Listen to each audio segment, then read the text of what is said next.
ওইটা মনে হচ্ছে সাদা টি শার্ট পরানো ছিল। মার্শাদ হুট করে মৃদুলকে বলে, মৃদুল, তুই রাদীপের পেছনে যা। মুখে মাস্ক আর চোখে চশমা আর মাথায় টুপি লাগাতে চিনবে না। আর আমাকেও আহনাফকে চেনার সম্ভাবনা থাকলেও তোদের গেট আপ চিনতে পারবে না। মৃদুল কথাটা শোনা মাত্রই দৌড় দিল। রাহিন হাঁপাতে হাঁপাতে বলল। এরপর কি করব? মার্শাদ বাঁকা হেসে বলে, রিসোর্টের নামটা শফিক ভাইয়ের কাছে জানালে সে আমাদের রাদীপের মুভমেন্ট জানাবে। তারপর সুযোগ বুঝে সব আমরা কালই ফিরে যাব একটা কাজ করে। তবে আগে চট্টগ্রাম যাব। রাহিন অবাক হয়ে বলে, তাহলে কাজ করবে কে? মার্শাদ বাঁকা হেসে বলল, দেখতেই পাবি। আদিরা সকালবেলা ওর ভাইকে নিয়ে একটু বের হয়েছে। পথিমধ্যে চেয়ারম্যানের ছোট ছেলে দেলোয়ার আদিরার পথ আগলে দাঁড়ায়। দেলোয়ারের দাঁতের ফাঁকে নিমের ডাল। সে আদিরাকে আপাদমস্তক স্ক্যান করে নিমের ডাল চাবানোর পিক ফেলে বলে, কিরে পাখি, তোরা মেলা দিন দেখি না, আজ কুলচাটা ঠান্ডা হয়ে গেল, তা কেমন আছোস? আদিরা ওর ভাই আনাসের হাত শক্ত করে ধরে রেখেছে। এই দেলোয়ারের স্বভাব ভালো না। রাস্তাঘাটে আদিরাকে বিশ্রী ভঙ্গিতে বিরক্ত করতো আগে। আদিরার এখান থেকে দূরে যাওয়ার একটাও কারণ এটা। আদিরা আনাসের হাত ধরে পাশ কাটিয়ে যাওয়ার সময় দেলোয়ার আদিরার ওড়না খপ করে ধরে। আদিরা ভয়ে জড়সড় হয়ে যায়। চেয়ারম্যানের ছেলে বলে কথা বলাও দায়। আনাস দেলোয়ারের হাত থেকে আদিরার ওড়না ছুটিয়ে চোখ মুখ কুচকে বলে, এই বাজে লোক, আপনি আমার আফার অন্য ধরেন কেন? সাহস তো কম না আপনার? দেলোয়ার খিটখিটিয়ে হাসে।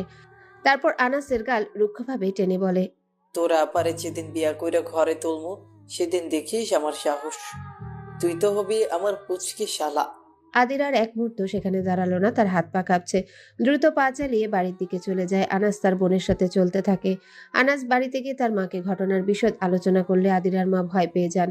আদিরার বাবা অনেক টাকার কর্জ আছে চেয়ারম্যানের কাছে। এখন যদি চেয়ারম্যান তার বখাটে ছেলের জন্য সেই কর্জ পরিশোধ হিসেবে আদিরাকে চায়, তিনি মেয়েকে বুকের সাথে আগলে বসে রইলেন। মেয়েকে বাঁচাতে সে দরকার পড়লে মেয়ের থেকে দূরত্ব মেনে নেবেন। কেউ ক্যারাডাং পর্বতশৃঙ্গের চূড়ায় থরথর করে কাঁপছে রাদীপ। সূর্য এখন ঠিক মাথার উপরে বরাবর। তপ্ত রোদ্দুরে শ্বেতগ্রন্থি থেকে শ্বেতকণা নিঃসৃত হওয়াটা স্বাভাবিক, কিন্তু একরাশ ভীতি যেন আরো গ্রাস করে নিয়েছে। রাদীপ আবারও শুনতে পায়, রাদীপ, তোমাকে আমি নিয়ে যেতে এসেছি, চলো আমার সাথে। খুব পরিচিত মেয়েলি কণ্ঠস্বরটি কিছু ধ্বনি অদূরে পাহাড়ের সাথে ঠেকে প্রতিফলিত হচ্ছে, আবার কিছু হচ্ছে না। রাদীপ কানে হাত দিয়ে হাঁপাচ্ছে। পাহাড়ের এক ঢাল নিচে দাঁড়িয়ে থাকা মানুষটির মুখে প্রশান্তির হাসি ফুটেছে। রাদীপ চিৎকার করে কাঁদতে কাঁদতে বলে, প্লিজ আমায় মাফ করে দাও মিলি। কেন কাল থেকে আমাকে এভাবে ভয় দেখাচ্ছ? চলে যাও। মার্শাদ আবারও রেকর্ডারটা অন করে। রেকর্ড করা ভয়েসটা মিলিরই। মিলির সাথে যখন রাদীপের সম্পর্ক ভালো ছিল, তখন হানিমুনে রাদীপ ও মিলি বান্দরবানে এসেছিল। মার্শাদ ও মাহিও সাথে এসেছিল। মিলি সেদিন পাহাড়ের উপর উঠে উপরোক্ত বাক্যটা চিৎকার করে বলেছিল। বলার উদ্দেশ্য ছিল বিশাল অন্তরিক্ষের হয়ে রাদীপের জন্যে। মার্শাদ সেটা রেকর্ড করে নিয়েছিল। মার্শাদ গতকাল রাতে কাউকে দিয়ে রাদীপের হোটেল রুমের দরজার নিচে সামান্য ফাঁকা অংশের মাধ্যমে বাহির থেকে এই রেকর্ডারটা অন করিয়েছিল। রাদীপ তখনও ঘুমায়নি বলে কণ্ঠস্বরটা শুনে খুব ভয় পেয়ে গিয়েছিল। মিলির ভয়েসে সেই রেকর্ডারের সাথে মিলির কান্নার একটা রেকর্ডও জুড়ে দেওয়া, যা মার্শাদ মিলিকে রাগাতে রেকর্ড করেছিল আগে। মার্শাদ নিচে নেমে আহনাবদের কাছে আসে। আহনাব বলে, কাজ হয়েছে? মার্শাদ বাঁকা হেসে বলে, রাদীপ কাঁদছে, কাঁদুক, আরো মেন্টালি টর্চার করব। আপিলের সাথে তার আরো কিছু ছবিতে রক্ত লাগিয়ে ওর কাছে পার্সেল যাবে, সাথে বাচ্চাদের কিছু খেলনা। রাহিন এক্সাইটেড হয়ে বলে, আরো 2 দিন থেকে যাই না? জানোয়ারটার করুণ পরিণতি দেখার জন্য চোখ দুটি আমার অধীর আগ্রহে আছে। মৃদুল বলে, এরপর কি হবে? এইটুকুতেই কি সে ট্রমাতে যাবে? মার্শাদ বলে, আপিলি তার হানিমুনে যেসব শাড়ি পরে বান্দরবান ও পাহাড় বেরিয়েছিল তার সব আমি নিয়ে এসেছি। একটু পর একটা মেয়েকে হালকা আকাশি শাড়ি পরে চুল খোলা অবস্থায় পাহাড়ের ঢাল বেয়ে নামতে দেখবে রাদীপ। আবার সন্ধ্যায় কালো শাড়ির সাথে চুল খোলা মেয়েকেও দেখবে। ও যা খাবার অর্ডার দিবে তার বদলে ওর কাছে যা যাবে, যা আপিলি তার হানিমুনে এসে খাবারের জন্য অর্ডার করেছিল, ওকে মানসিকভাবে এমন ভাবে আঘাত করা হবে যে ও ভাবতে থাকবে ওর আশেপাশে আপিলির আত্মা ঘুরে বেড়াচ্ছে। আপিলির কান্নার রেকর্ডটাও আলাদা করে শোনানো হবে। রাহিন মিনতি করে বলে। মার্শাদ দীর্ঘশ্বাস ফেলে বলে, না, ঝামেলা হবে। ঢাকায় গিয়ে রাদীপের বাড়িতেও যাব, আর 2 দিন পর আপিলের মৃত্যুবার্ষিকী। ওরা আস্তে আস্তে পাহাড় থেকে নেমে যায়। কিছুক্ষণের মধ্যেই অফিসার শফিকের অফিসিয়াল গাড়িতে করে ওরা ঢাকার উদ্দেশ্যে রওনা করে।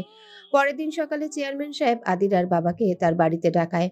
আদিরার বাবা গিয়ে সালাম দিলে চেয়ারম্যান সাহেব পান চিবোতে চিবোতে বলেন, তা আলেক ব্যাপারে তোমার কর্জ জানি কত বাকি? আদিরার বাবা মিনমিনি স্বরে বলেন। 2 লক্ষ টাকা চেয়ারম্যান সাহেব। চেয়ারম্যান সাহেবের চোখ চিকচিক করে ওঠে। সে ভনিতা করে বলেন, তা কবে পরিশোধ করবা? তোমার জন্য তো কর্জর সুদই ধরে নাই। তুমি গরিব মানুষ আর আমার দয়ার দিল। 2 বছর ধরে কর্জ ঝুলাইতেছে বা ঝুলতেছে। সুদ ধরলেই দ্বিগুণ দাম লাগতো তোমার।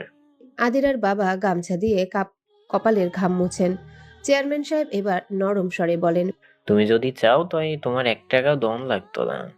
আদিরার বাবা ভীষণ অবাক হলেন। চেয়ারম্যান সাহেব কারো দেনা মাফ করেন না, আর সুদ তো কড়াই গন্ডায় বুঝে নেন। তার বেলায় কেন এর বই পীড়িত দেখা গেল তার বুঝে আসলো না। আদিরার বাবার কৌতূহল মিশ্রিত চাহনি দেখে চেয়ারম্যান সাহেব পানের পিক ফেলে বলেন, তোমার মায়ের সাথে আমার সুপুত্র দেলোয়ারের বিয়ে দিবা?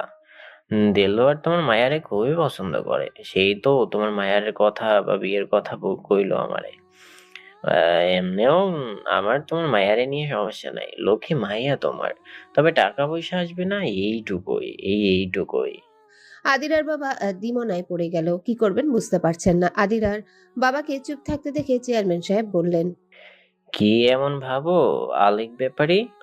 লাভ কিন্তু তোমারই, মাইয়া তোমার সুখেও থাকবো। আদিরার বাবা বললেন, আমি ওর মায়ের লোকে একটু কথা কয়ালই, তারপর আপনারে জানা মনে। আজকে তো আসি। চেয়ারম্যান সাহেব সন্তুষ্ট হতে পারলেন না। তার মতে এত ভালো প্রস্তাবকে হেলাফেলা করাটা পছন্দ হয়নি। চেয়ারম্যান সাহেব বললেন, যাও তই, জলদি জানাইও।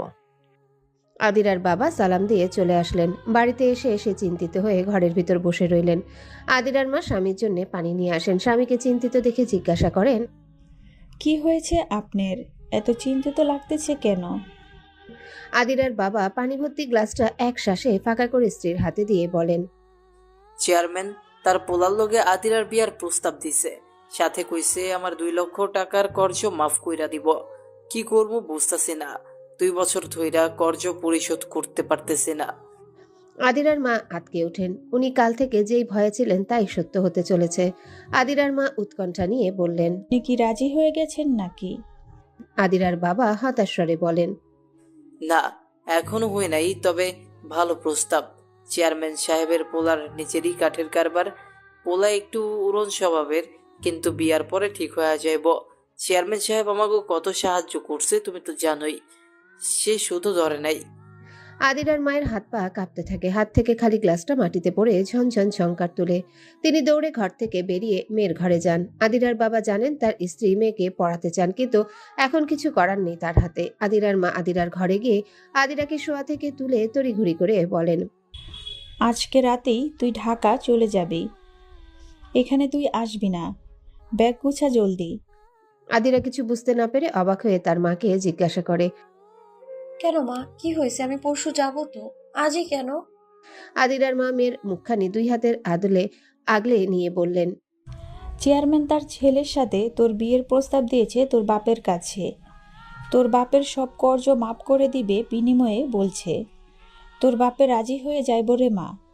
তোর জীবনটা নষ্ট হয়ে যাইব ওই দেলোয়ারের ফাঁদে পড়লে। আমি এখনই তোর গণিত ছাড়ে রে ফোন করে কমু যাতে একটা বাসের টিকিট কেটে রাখে। তুই আজকেই ঢাকা চলে যাবি।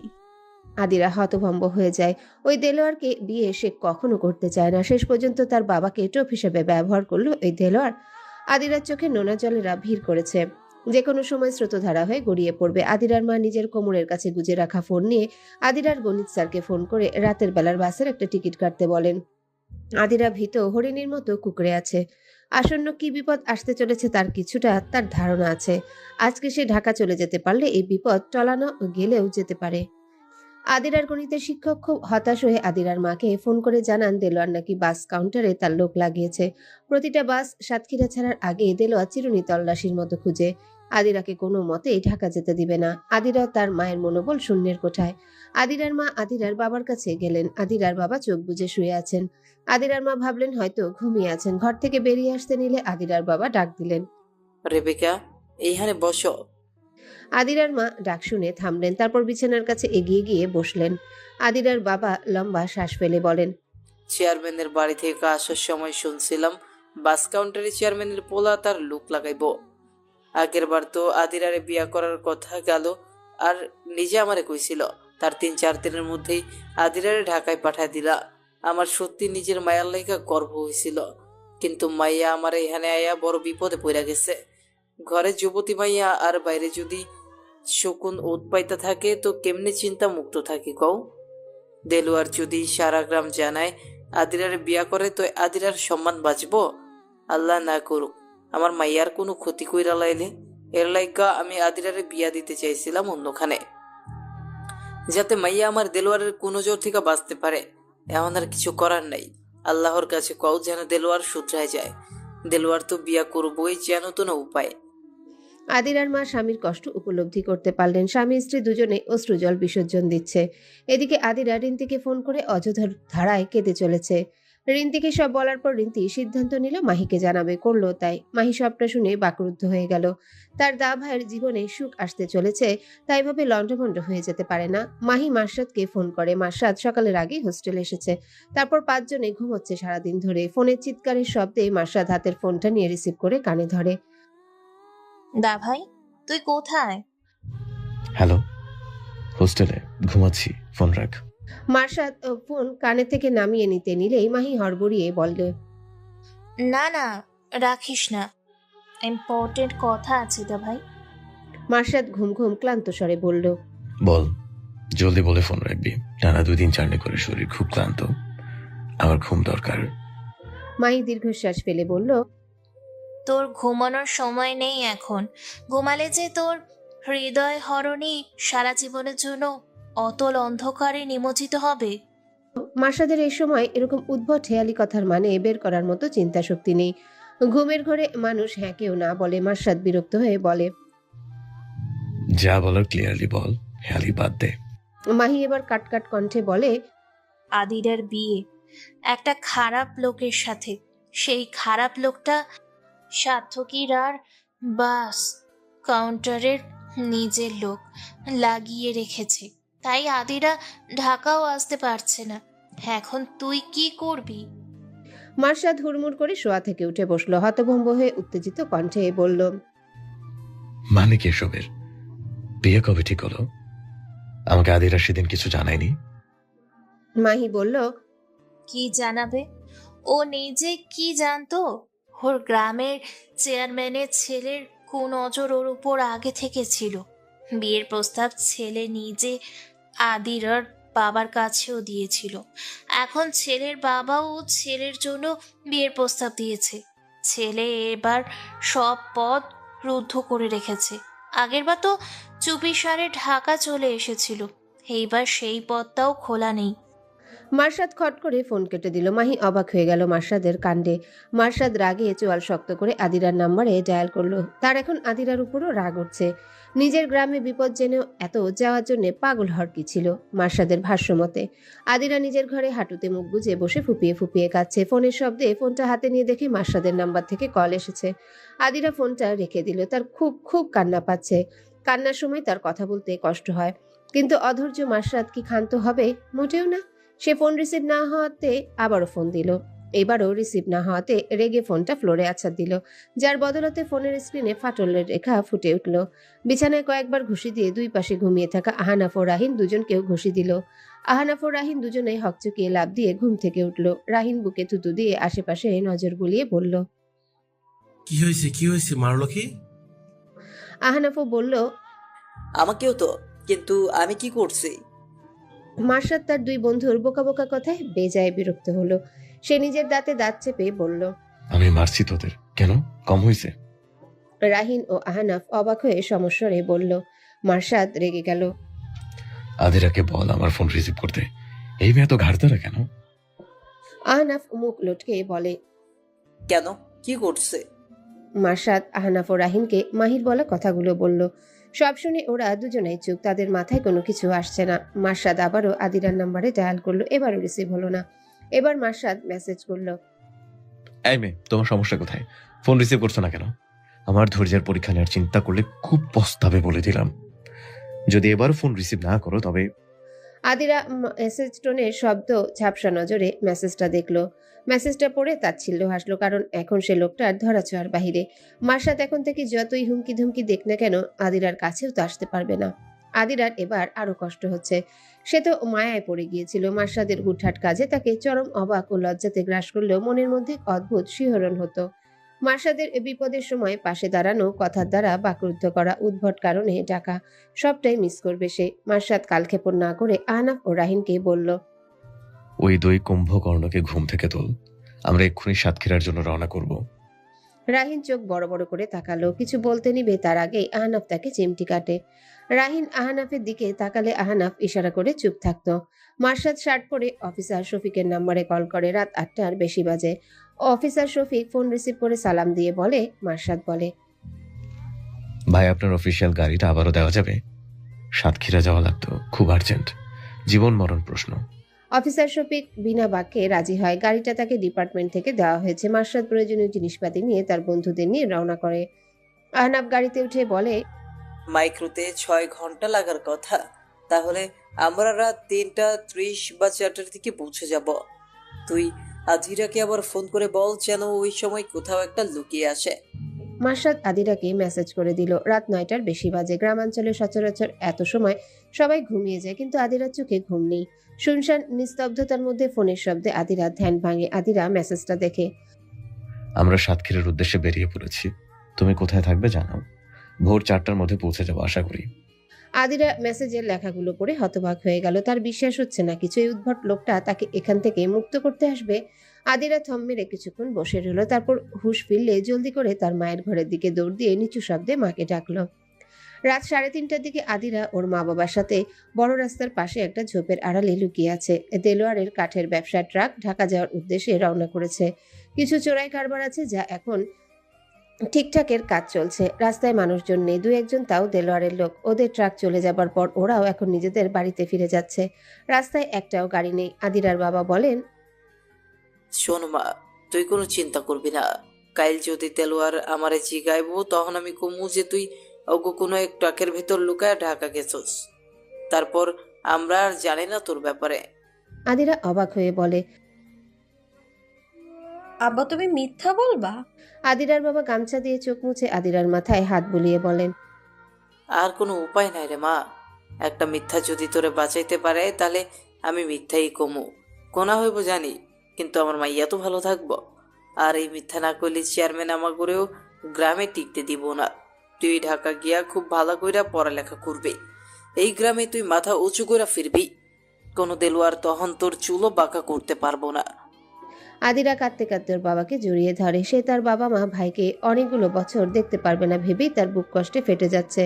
আদিরার মা আদিরার কপালে স্নেহের স্পর্শ একে বলেন, গাড়ি কখন আসবো একটু খবর নিয়ে দেখ, তোর ভাইটা বাড়িতে একা তো। আদিরা মার্শাদের নাম্বারে ফোন করে। মার্শাদ ফোন ধরে না। আদিরার তখন ভয় হতে থাকে যে মার্শাদ কি সত্যি সত্যি আসবে। সে তার বাবা মাকে আশ্বাস দিয়েছে যে তার বাবা যে কিনা তাকে ইন্টারের পর পড়াতে চায়নি, সেও এখন চায় আদিরা পড়ুক। ভোর 4টা বাজতে চললো। এমন সময় কিছুটা দূরত্বে একটা গাড়ির হেডলাইটের আলো দেখা গেল। আদিরারা আড়ালে লুকিয়ে গেল। লুকিয়ে নজর রাখতে লাগলো কে এসেছে। মার্শাদরা গাড়ি এক জায়গায় থামায়। আহনাফ ড্রাইভারকে বলেছে হেডলাইট যেন বন্ধ রাখে। মার্শাদ তখন আদিরার কল কেটে দিয়েছিল। এখন সে আদিরার নাম্বারে কল করে। আদিরা তার হাতের ফোনটা সশব্দে চিৎকারে হকচকিয়ে ওঠে। তারপর স্ক্রিনে মার্শাদের নাম্বার দেখে স্বস্তির নিঃশ্বাস ফেলে। ফোন রিসিভ করে সালাম দিয়ে মার্শাদ গম্ভীর স্বরে বলে, কই তুমি? আমরা চলে এসেছি। আদিরা মার্শাদের গম্ভীর কণ্ঠস্বরে সামান্য চকিত হলেও এবার বুঝতে পারে ওই গাড়িটাতে মার্শাদরা আছে। আদিরা মার্শাদকে বলে, কাছেই আছি, একটু অপেক্ষা করুন, আসছি। আদিরার বাবা মাকে নিয়ে আস্তে আস্তে সতর্কতার সাথে গাড়ির কাছে যায়। মার্শাদ আদিরার বাবা মায়ের সাথে সালাম দিয়ে কুশল বিনিময় করার পর আদিরার বাবা বলেন, তুমি কে বাবা? আদিরার বন্ধু? মার্শাদ আদিরার বাবার প্রশ্নের ধরন বুঝে বিনম্র স্বরে জবাব দেয়, না আঙ্কেল, আদিরার বান্ধবী মাহির বড় ভাই আমি। আদিরা যে ইউনিভার্সিটি পড়ে আমিও সেখানেই পড়ি। আমার বোন আমাকে জানানোর পর আমি আদিরাকে এখান থেকে নিয়ে যেতে এসেছি। আপনি চাইলে আমার বোনের সাথেও কথা বলতে পারেন। আদিরার বাবা লজ্জিত হলেন মার্শাদ তার কথার ধরন বুঝে ফেলাতে। তিনি ইতস্তত কণ্ঠে বলেন, তুমি আমারে ভুল বুঝছো না বাবা। মাইয়া আমার ঢাকা যাইবো তোমাকে লোকে, আর আমি তো তোমাকেও চিনি না, তাই আর কি। আহনাফ মার্শাদের পাশে দাঁড়িয়ে হাসি মুখে বলে, সমস্যা নেই আঙ্কেল। আদিরা আমার ছোট বোনের মতো। ওর কোনো ক্ষতি হতে দিব না, আপনি নিশ্চিন্তে থাকুন। আদিরার বাবা মা দুজনেই ভরসা পেলেন। আহনাফ আদিরাকে উদ্দেশ্য করে বলে, আদিরা, তুমি সিম কার্ডটা এখানে রেখে যাও, ঢাকা গিয়ে নতুন সিম কার্ড কিনে নিও। দেলোয়ার লোক লাগিয়ে তোমার খোঁজ পেলেও পেতে পারে। আঙ্কেল আন্টিকে জিজ্ঞাসা করলে বা ফোন সার্চ করে যেন বিশেষ লাভ না হয়। আদিরা তাই করে। সময় স্বল্পতার কারণে আদিরা অতি দ্রুত তার বাবা মায়ের কাছ থেকে অশ্রুসিক্ত বিদায় নিয়ে গাড়িতে উঠে বসে। মার্শাদ আদিরার বাবার কাছে এসে দাঁড়ায়, তারপর পকেট থেকে 2 লাখ টাকার 4টা ব্যান্ডেল বের করে আদিরার বাবার হাত ধরে বলে, কিছু মনে করবেন না আঙ্কেল, এই টাকাগুলো দিয়ে নিজেকে ঋণ মুক্ত করবেন। আদিরাকে জানাবেন না এর ব্যাপারে। আদিরার বাবা মার্শাদের হাত ছাড়িয়ে নিয়ে 2 পা পিছিয়ে যান। সে নিতে অস্বীকৃতি জানিয়ে বলেন, না বাবা, মাফ করো আমারে, আমি এই টাকা নিতে পারবো না। এক ঋণ মিটাইতে গিয়ে আরেক ঋণ হইব। তাছাড়া তুমি আমার মাইয়ারা উদ্ধার কইরা এমনিও আমার ঋণী করছো। মার্শাদ মুচকি হেসে বলে, আমি এক বাবাকে দিচ্ছি যিনি তার মেয়েকে বাঁচাতে অসহায় ছিল, তার মেয়েকেও বাঁচিয়ে নিয়েছি। আপনি এটাকে ধার হিসেবে নেন তাহলে। কোনোদিন যদি এর থেকে বহু মূল্যবান কিছু চেয়ে বসি, তাহলে সেটা আমাকে দিয়েন। আর টাকাটা আমার মৃত মায়েরও আপিলের, আমার নিজের না। আমার মায়ের এক সন্তান বড় পশুদের হাত থেকে টাকা সত্ত্বেও বাঁচতে পারেনি। দয়া করে রাখবেন এটা। আদিরার বাবা ইতস্তত করছেন। মার্শাদ তা দেখে বলে, বেশি ভাববেন না, আমি আপনার মেয়ের দেনমোহর দিলাম। আদিরার বাবা মা চমকে তাকালেন। দেন মুহূর্ত বিয়ের সময় দেয়, তারা তো তার মেয়ের বিয়ে দেয়নি। মার্শাদ হেয়ালি করে বলে, বিশ্বাস রাখতে পারেন, আমি আপনার বিশ্বাস ভাঙবো না। সামনে যদি কোনো খারাপ পরিস্থিতি আসে, তাহলে আমি আপনার মেয়েকে বিয়ে করে নিব। আপনাদের অনুমতি চাই। মেয়ের দেনমোহর হিসেবে রাখুন, এরপর আপনার মেয়েরটা আপনার মেয়ের সাথে বুঝে নেবেন। এখন আমার সময় কম, ফজরের আজান হবে কিছুক্ষণের মধ্যে, তার আগেই চলে যেতে হবে। মার্শাদ টাকাগুলো জোর করে আদিরার বাবার হাতে দিয়ে চলে যায়। আদিরার বাবা অবাক হয়ে মার্শাদের যাওয়ার পানে তাকিয়ে আছে। আধার কেটে নতুন প্রারম্ভ। আসরের পর প্রকৃতিতে এক পশলা ভারী বর্ষণ হলো। কৃষ্ণমেঘের ঘনঘটা বিশাল অন্তরিক্ষে। কৃষ্ণচূড়া ও রাধাচূড়ার ডাল ভেঙে পড়ে আছে রাস্তাঘাটে। কেউ হয়তো কৃষ্ণচূড়া তার প্রেয়সীর হাতে মুঠো ভর্তি করতে চেয়েছিল। আদিরারা এখন ঢাকা এসে পৌঁছালো। আসার পথে যাত্রা বিরতির জন্য দেরি হলো। পুরো পথে মার্শাদ আদিরার সাথে একটা শব্দ বিনিময় করেনি। আদিরা মার্শাদকে কিছু বলতে উসখুস করছিল, কিন্তু গাম্ভীর্যতাপূর্ণ মুখাবয়ব দেখে সাহস হয়নি। আদিরার হোস্টেলের সামনে আদিরাকে নামিয়ে দিয়ে একটু অপেক্ষা না করে চলে গেল মার্শাদরা। আদিরা মনক্ষুণ্ণ হয়ে নির্নিমেষ পথের দিকে চেয়ে রইল। দীর্ঘশ্বাস ফেলে মেসে গিয়ে শটান হয়ে বিছানায় শুয়ে চোখ বন্ধ করে নিজের জীবনে ঘটে যাওয়া সব ভাবতে লাগলো। এত কিছু হয়ে গেল 4টা মাসে যে চোখের পলকেই সব হয়ে গেল। আদিরা স্বগতোক্তি করে, আমার সকল বিপদে না চাইতেও আপনার উপস্থিতি নিশ্চিত হয়, কিন্তু কেন? এই জন্যই কি বলেছিলেন আপনার মন চুরি করেছি? আমার তো মনে হয় আপনি স্বেচ্ছায় মন হারিয়েছেন। তবে আপনি আমার প্রয়োজনের বাইরে প্রিয়জন হয়ে উঠুন। আজ কিয়ত অনুমতি দিলাম মনকে। হোস্টেলের ছাদের চাবি নিয়ে মার্শাদ ছাদে উঠল। আরক্তিম আভা ছড়িয়ে ভানু পশ্চিম আকাশে হেলে পড়েছে। আকাশে এখনো কিয়ত পরিমাণ মেঘের উপস্থিতি রয়েছে। হয়তো রাতের আধার বিশালাকায় অম্বরে চেয়ে গেলে আবারও নিজেদের ঝমঝম ছন্দে আবির্ভাব ঘটবে বৃষ্টিকন্যাদের। মার্শাদের মন হুট করে খুব ভালো হয়ে আছে। সন্ধ্যায় পাখিদের ঘরে ফেরার কিচিরমিচির গানে মার্শাদ ছন্দ কাটে।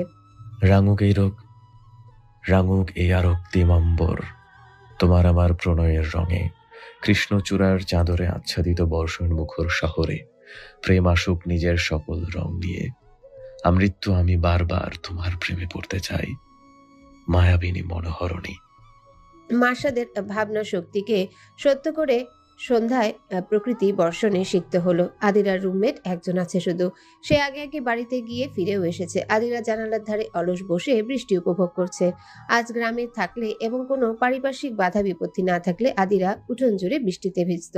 বৃষ্টির শীতল ছাটে মুগ্ধ হতো। আদিরার রুমমেটও আদিরার সাথে এসে বসেছে।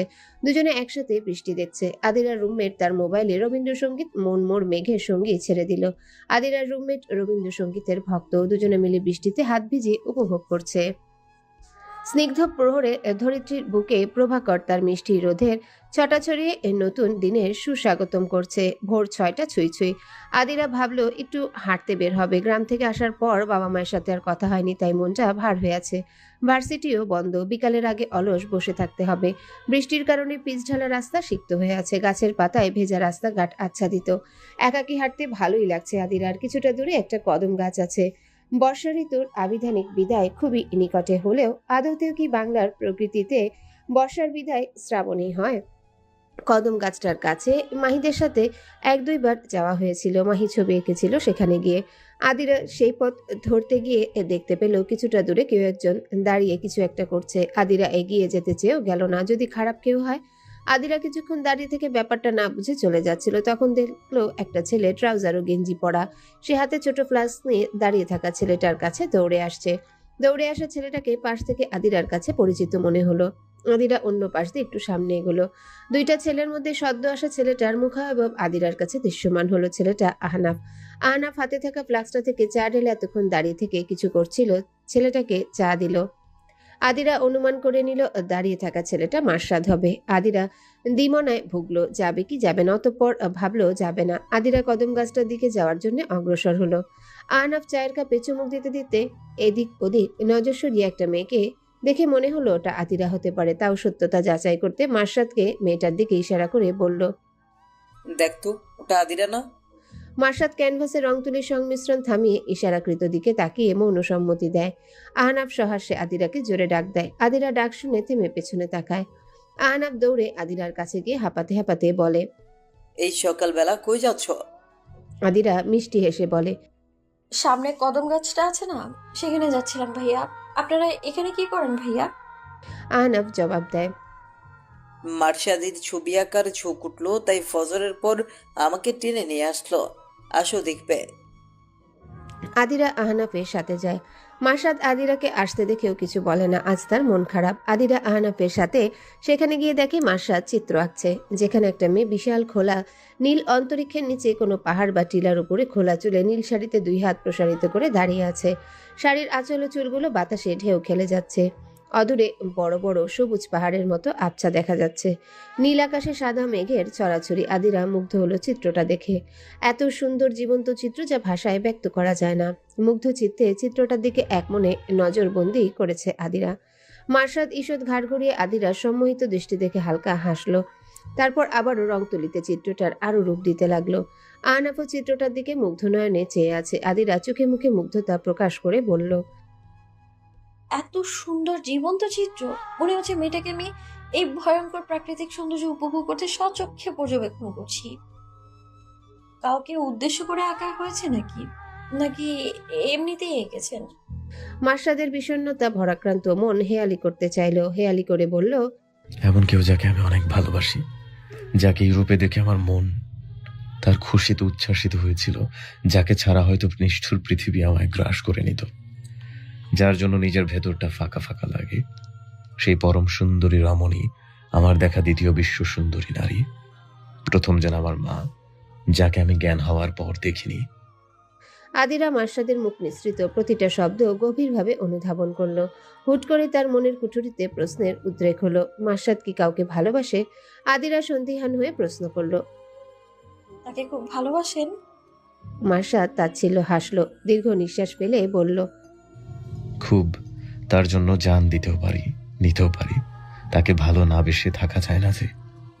আদিরার মনে হলো তার মন কাচের মতো ভেঙে গুড়িয়ে যাচ্ছে। তাহলে এতদিন মার্শাদের চোখের ভাষা সে কি ভুল পড়েছে? আদিরা আপন মনে প্রমোদ গুনল। মার্শাদ তো তাকে মুখে কিছু বলেনি, আর না কোনো ওয়াদা দিয়েছে। হয়তো তার ভাবনাটাই ভুল ছিল। আহনাফ আদিরার দিকে তাকালো। আদিরার চেহারার ভাবভঙ্গি তার সুবিধার ঠেকলো না। মার্শাদ কি হিসেবে কথাগুলো বলেছে তা সবার বোধগম্য হওয়ার কথা না। যারা এই বিষয়ে অবগত তারাই বুঝতে পারবে। আহনাফ আদিরার পাণ্ডুর মুখশ্রী দেখে নিয়ে মার্শাদের দিকে তাকালো। মার্শাদ এক দৃষ্টিতে চিত্রটার দিকে তাকিয়ে আছে। আহনাফ বুঝলো মার্শাদ যা বলেছে সব তার অবচেতন মনে সরল ভাষা। আহনাফ মাথায় হাত দিয়ে এক ঢোক গিলে আদিরাকে বলল, জানতে চাও না চিত্রটা কার? আদিরা মলিন হাসলো। তার জানার ইচ্ছে নেই। সে যে শুরুতে জেনে গেছে তাতে সে নিজেকে সামলে নিতে পারবে। আদিরা ঠোঁট ভিজিয়ে আস্তে করে বলল, না ভাইয়া, সমস্যা নেই, আমি একটু কদম গাছটার কাছে যাব। আহনাফের মনে হলো আদিরা জানতে চাক বা না চাক, কিন্তু তাকে বলতেই হবে। আহনাফ হড়বড়িয়ে বলে, সে আপেলে, মানে মার্শাদের বড় বোন। আজ আপেলের তৃতীয় মৃত্যুবার্ষিকী। এই শ্রাবণ মাসেই আপেলের সাথে মার্শাদ শেষবারের মতো বান্দরবন গিয়েছিল। তারপর তো আপেলের সাথে আর যাওয়া হয়নি। আপেলি পাহাড়ের চূড়ায় এমনভাবেই প্রকৃতি উপভোগ করেছিল, সেটাই মার্শাদ চিত্রতে ফুটিয়ে তুলেছে। আদিরা সব শুনে বোকা বনে গেল। সে তো চিত্রর মেয়েটাকে মার্শাদের প্রেমিকা ভেবে মস্ত বড় ভুল ভেবে বসেছিল। আদিরা ভুল ভেবে চোখ মুখ খিচে জিভে কামড় দেয়, আর মার্শাদ সামনে তাকিয়ে আলতো হাসে। বিগত 3 দিনে রাদীপের অবস্থা খুবই শোচনীয়। সে ঘুমিয়ে জাগরণে সর্বক্ষেত্রে এমিলিকেই দেখে। রাদীপকে রাতের বেলা কেউ খাবারের সাথে লাইসেজিক অ্যাসিড ডাই থাইলামাইড ড্রাগ মিশিয়ে দেয়, যা একটা। হ্যাঁ মা, আমি ঠিকঠাকভাবে পৌঁছেছি। বাবা আর ভাই কেমন আছে? গ্রামে কোনো ঝামেলা হয়েছিল? কালকে আমাকে ফোন করতে বারণ করেছিল, যদি দেলোয়ার খোঁজ পেয়ে যায় তাই। আদিরার মা স্বস্তির নিঃশ্বাস ফেলে বলেন, তোর বাপ ভাই ভালো আছে। দেলোয়ার কাইলি সকাল সকাল আসছিল, তারপর তোরে না পাইয়া হুমকি ধমকি দিয়ে গেছিল। তোর বাপে বিকালে সব দেনা পরিশোধ কইরা দিয়ে আসছে। আদিরা শেষোক্ত কথায় অবাক হয়ে জিজ্ঞাসা করে, এত টাকা আব্বা কই পাইলো? 2 লাখ তো কম না। আদিরার মা মেয়েকে কি বলবেন বুঝতে পারছেন না। তিনি কিছু বলবেন তার আগে আদিরার হাত থেকে মার্শাদ ফোনটা নিয়ে নেয়। হুট করে এমন হওয়ায় আদিরা চমকে ওঠে। মার্শাদ ফোন নিজের কানে নিয়ে আদিরার মাকে বলেন, আন্টি, আমি মার্শাদ। চিন্তা করবেন না, আপনার মেয়ে একদম সুস্থ এবং ঠিক আছে। আপনি কেমন আছেন আন্টি? আঙ্কেল কেমন আছেন? আর আপনার ছেলে? আদিরার মা বুঝতে পারলেন যে মার্শাদ চাইছে না আদিরা টাকার ব্যাপারে জানুক। আদিরার মা টুকটাক কুশল বিনিময় করেন মার্শাদের সাথে। কথা বলা শেষে মার্শাদ কল ডিসকানেক্ট করে দিয়ে আদিরাকে বলে, টাইমে শোনো, আজকে যে তুমি একটা এক্সট্রা বেশি সময় টিউশনে পড়াবে, যাও তৈরি হও গিয়ে। সন্ধ্যা 7টায় পড়ানোর সময় আজ। আমিও আজ এক্সট্রা সময় পড়াবো, জলদি যাও। আদিরা মনের মধ্যে অসন্তোষ নিয়ে মুখ ঘুরিয়ে চলে গেল। আদিরা যেতে যেতে বিড়বিড় করে বলে, তার কি আমাকে ধমক না দিয়ে কথা বলে হয় না? এমন কেন সে? কথার পাঁচ কিছুই বুঝে না। মার্শাদ দাঁড়িয়ে দাঁড়িয়ে ঠোঁটের কোণে মুচকি হাসি টেনে আদিরার গমন পথে চেয়ে রয়। মার্শাদ নিজে নিজে স্বগতোক্তি করে, দিন দিন তুমি পরিবর্তন হচ্ছ। এখন তুমি মুখে না বললেও তোমার ভাবভঙ্গিতে প্রকাশ পায়। বড্ড অবাধ্য যে তুমি, তাই তো তোমাকে ধমকের উপর রাখতে হয়। যেদিন তুমি আমার হিয়ার মাঝে স্বেচ্ছায় ঢুকবে, সেদিন তোমার শহরে ভালোবাসার বর্ষণ ঘটাবো আমি। মার্শাদ এক পা করে পৌঁছাতে থাকে, পকেটে 2 হাত পুরে সামনের দিকে দৃষ্টি নিবদ্ধ রেখে। এরপর আহনাফের সাথে টঙের দোকানে গিয়ে 5 বন্ধু সিগারেট ধরায়। সাগর চট্টগ্রাম থেকে ফিরে নিলয়কে ডেকেছে। নিলয় ঢাকাতেই থাকে। সাগর বলে, মার্শাদদের কি খবর? নিলয় জবাব দেয়। সাগর বলে, রাত্রি বলল মাসাদরা নাকি চট্টগ্রাম গিয়েছে, সেখানে 1 রাত থেকে ফিরে এসেছে। এসব খবর তোর রাত্রি ফেসবুক থেকে এমনি পাবে, যা আমরাও পাবো। আর রাত্রিকে লাই দিস না। এবার রাত্রিকে দিয়ে মার্শাদের ব্যবস্থা করতে হবে। আর কতদিন অভিনয় করবি? কাজে লাগ এবার। মার্শাদের নাম খারাপ হবে পুরো ভার্সিটিতে, সবাই ছি ছি করবে। সাগর কথাটা বলেই হেসে উঠল। নিলয়ের মুখে হাসি ফুটল না। নিলয় কয়েকদিন ধরে রাত্রির প্রতি নিজেকে দুর্বল অনুভব করছে। যেখানে সে নিজেদের উদ্দেশ্যের জন্য রাত্রির সাথে অভিনয় করছিল, নিলয় মাথা থেকে রাত্রির চিন্তা ঝেড়ে ফেলতে চাইল। পাকা রাস্তায় কিছুক্ষণ পরপর 1-2 প্রাইভেট কার ও রিক্সা দেখা যায়। আর পশ্চিম আকাশে ঈষৎ লালাব গোধূলির আভা। 2 জন মানব মানবী পাশাপাশি হেঁটে চলেছে। বাতাসে আজ শীতল অনুভূতি হচ্ছে। আকাশ কিছুটা কৃষ্ণ মেঘের ছায়া পরিলক্ষিত হচ্ছে। আদিরার মাথায় ওড়না দেয়াটা বারবার পড়ে যাচ্ছে। শুষ্ক চুলগুলো চোখে মুখে বারবার ভিড় জমাচ্ছে, আর আদিরা হাত দিয়ে সরিয়ে দিচ্ছে। মার্শাদ সেই দৃশ্য আর চোখে অবলোকন করছে। মার্শাদ ইচ্ছে করে আজ রিক্সা নেয়নি। অদ্ভুতভাবে আদিরা একটা প্রশ্নও করেনি রিক্সা না নেওয়াতে। 2 জন মানব মানবীর মনে প্রথম প্রেমের অনুভূতি। মার্শাদ নিজের পকেট থেকে একটা কিটক্যাট ও একটা ডেরি মিল্ক চকলেট বের করে আদিরার দিকে বাড়িয়ে দেয়।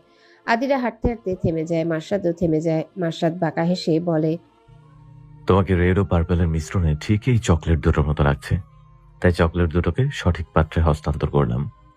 আদিরা অবাক হয়ে বলল, আপনি কিসের সাথে কি মিলালেন? আপনার কথা আমি কিচ্ছু বুঝতে পারছি না। মার্শাদ সামনের দিকে অগ্রসর হয়ে বলল, অত বুঝে কাজ নাই, বেশি বুঝলে তোমার ড্রাই হেয়ার আরো ড্রাই হয়ে ঝরে পড়বে। কম কম বুঝবে, বুঝেছো? আদিরা হাঁ হয়ে গেল মার্শাদের কথা শুনে। নিজের চুলে হাত দিয়ে ঠোঁট উল্টালো। শহুরে মেয়েদের মতো চুলের যত্ন সে নেয় না বলে তার কোমর ছাড়ানো চুলগুলো শুষ্ক প্রকৃতির। তার চুল নিয়ে কিছু বলা তার পছন্দ না। সে দ্রুত পা চালিয়ে মার্শাদের পাশাপাশি গিয়ে বলল, আপনি আমার চুল নিয়ে একটাও বাজে কথা বলবেন না। আমার চুলে আমি মায়ের বানানো খাঁটি নারকেল তেল ব্যবহার করি। আর শ্যাম্পু করাতে এমন উঠছে। মার্শাদ পকেটে হাত ঢুকিয়ে হাঁটছে। আদিরার কথা জবাব দিচ্ছে না। আদিরা ভ্রু কুচকে হাঁটতে হাঁটতে মার্শাদের জবাবের অপেক্ষা করলো, কিন্তু মার্শাদের নীরবতা আদিরাকে হতাশ করলো। আদিরা মুখ ফুলিয়ে চলতে লাগলো। আকাশে ঘন ঘন ক্ষণে ক্ষণে মন খারাপ হয়, তাই বলেই তো নিজের বুক চিরে অঢেল অশ্রু বর্ষণাকারে বিসর্জন দেয়। টিউশন করিয়ে ফেরার পথে মাঝ রাস্তায় মেঘে মেঘে গর্জন সহ বৃষ্টির দেখা মিলল মার্শাদ ও আদিরার। মেঘের চিৎকার তো বহু পূর্ব থেকেই শোনা যাচ্ছিল, তবে আবহাওয়া যে এতক্ষণ থম মেরে থাকবে বুঝতে পারেনি। রিক্সা খুঁজছিল দুজনেই। এখন দুজনে একটা দোকানের ছাদের নিচে আশ্রয় নিয়েছে। দুজনেই হালকা ভিজে গেছে। দোকানের টুলে বসে আছে দুইজন। দোকানদার ছাড়া আর কোনো মানুষজন নেই দোকানে। এটা একটা ছোটখাটো খাবারের দোকান, যেখানে পেঁয়াজু, আলুর চপ, বেগুনি, সিঙ্গারা, সবুজা, পুরি ও জিলাপি বিক্রি হয়। দোকানের সব খাবার শেষের পর্যায়ে, তবে দোকানিকে জিলাপি বানাতে দেখা যাচ্ছে। মার্শাদ ফোনের দিকে নজর দিয়ে কিছু একটা করছে, আর আদিরা দোকানে জিলাপি বানানো দেখে যাচ্ছে। আদিরা উঠে গিয়ে দোকানিকে জিজ্ঞাসা করলো, চাচা, এই বৃষ্টির মধ্যে তো কোনো খরিদ্দার নেই আপনার। তাছাড়া রাত তো ভালোই হয়েছে, এখন জিলাপি ভাজছেন কেন? দোকানদার তার ক্লান্ত শ্রান্ত মুখশ্রীতে হাসির ফোয়ারা এঁকে বলেন, আমার ছোট মাইয়াটা জিলাপি অনেক পছন্দ করে। আমি রাইতের বেলা বাড়িতে গেলে ওই আমার জরাই দইরা জিলাপির জন্য আহ্লাদ করে। বড় দই পোলার মাইয়ার পর আমার এই ছোট মাইয়া, বয়স তো আর কম হইল না আমার। এই বয়সে ছোট একটা মাইয়ার আহ্লাদ ফেলতে পারি না, তাই সব বিক্রি শেষে ওর জন্য জিলাপি ভাজ্যা লইয়া যাই। তবে মাইয়া কিন্তু ওর মায়ের আমারে ওর ভাইয়ের না দিয়ে খায় না। বড় মাইয়া তো বিয়া দিছি। আদিরার মনে হুট করে খুব সুখ সুখ কাজ করলো। সেও ছোটবেলায় তার বাবার কাছে জিলাপির বায়না করতো অনেক। আদিরার বাবা দোকান থেকে ফেরার সময় অনেক খুঁজে পরিচিত দোকানে বলে হলেও জিলাপি আনতো। আদিরার চোখে হুট করে অশ্রুকণারা ভিড় জমাতে শুরু করলো। আদিরা দোকানিকে বলে, চাচা, আমার জন্য কয়েকটা জিলাপি বানাতে পারবেন? আমারও জিলাপি অনেক পছন্দের। বৃষ্টির মধ্যে খুব গরম গরম জিলাপি খেতে ইচ্ছে করছে আমার। দোকানি কিছু একটা ভাবলেন। আদিরা দোকানিকে ভাবতে দেখে বলে, এক পোয়া পরিমাণ দিলেই হবে। আমি মূল্য চুকিয়ে দেবো, তাও মানা করবেন না। দোকানি আদিরার সরল মুখ পানে তাকিয়ে আশ্বস্ত হাসলেন। তারপর বললেন, না গো মা, তোমার টাকা দেওয়া লাগবো না। আমি তো আমার মাইয়ের জন্য জিলাপি বানাইতে আছি, আর তুমিও আমার মাইয়ের মতোই। এই কয়টা জিলাপি টাকা আমি নেব না। আদিরা কিছুক্ষণ ভাবলো। দোকানি অনেকটা বয়স্ক, তাই আদিরা বিক্রি না হওয়া খাবারগুলো দেখে দোকানিকে বলল, তাহলে চাচা, আমি আপনার থেকে 5টা সিঙ্গারা, 5টা পুরি, 3টা আলুর চপ আর 3টা বেগুনি নিব। পেঁয়াজও তো নেই, আর জিলাপি ফ্রি। ওগুলোর টাকা কিন্তু নেবেন, হ্যাঁ? দোকানি হেসে আদিরার মাথায় হাত রাখলো। যে কয়টা করে প্রতিটা পদে খাবার থেকে আদিরা নিচ্ছে, তার প্রতিটাতে আরো 2টা করে অবশিষ্ট থাকবে আদিরা নেওয়ার পর। দোকানি সেগুলো তার মেয়ের জন্য নিয়ে যেতে পারবে। আদিরা যেহেতু সন্ধ্যার সময় বেরিয়ে এসেছে, তাই মেসে আর ভাত রান্না করা নেই। দুপুরে সকালে রান্নায় খেয়েছিল, একটু তরকারি আছে, সেটা গরম করে রেখে দিবে সকালের জন্য। কেনা খাবার সে রাতের খাবারের জন্য নিবে। একা তো এতগুলো খেতে পারবে না। মার্শাদকে সে মনে মনে ট্রিট দিতে চাইলো। আদিরা মার্শাদের পাশে বসে একটু হালকা করে শব্দগুলো, কিন্তু মার্শাদের ভাবান্তর নেই। মার্শাদ কানে হেডফোনে গান লাগিয়ে বাইরের দৃষ্টি নিবদ্ধ করে রেখেছে। আদিরা কিভাবে মার্শাদকে ডাকবে বুঝতে পারছে না। গায়ে হাত দিয়ে ডাকবে নাকি অন্যভাবে।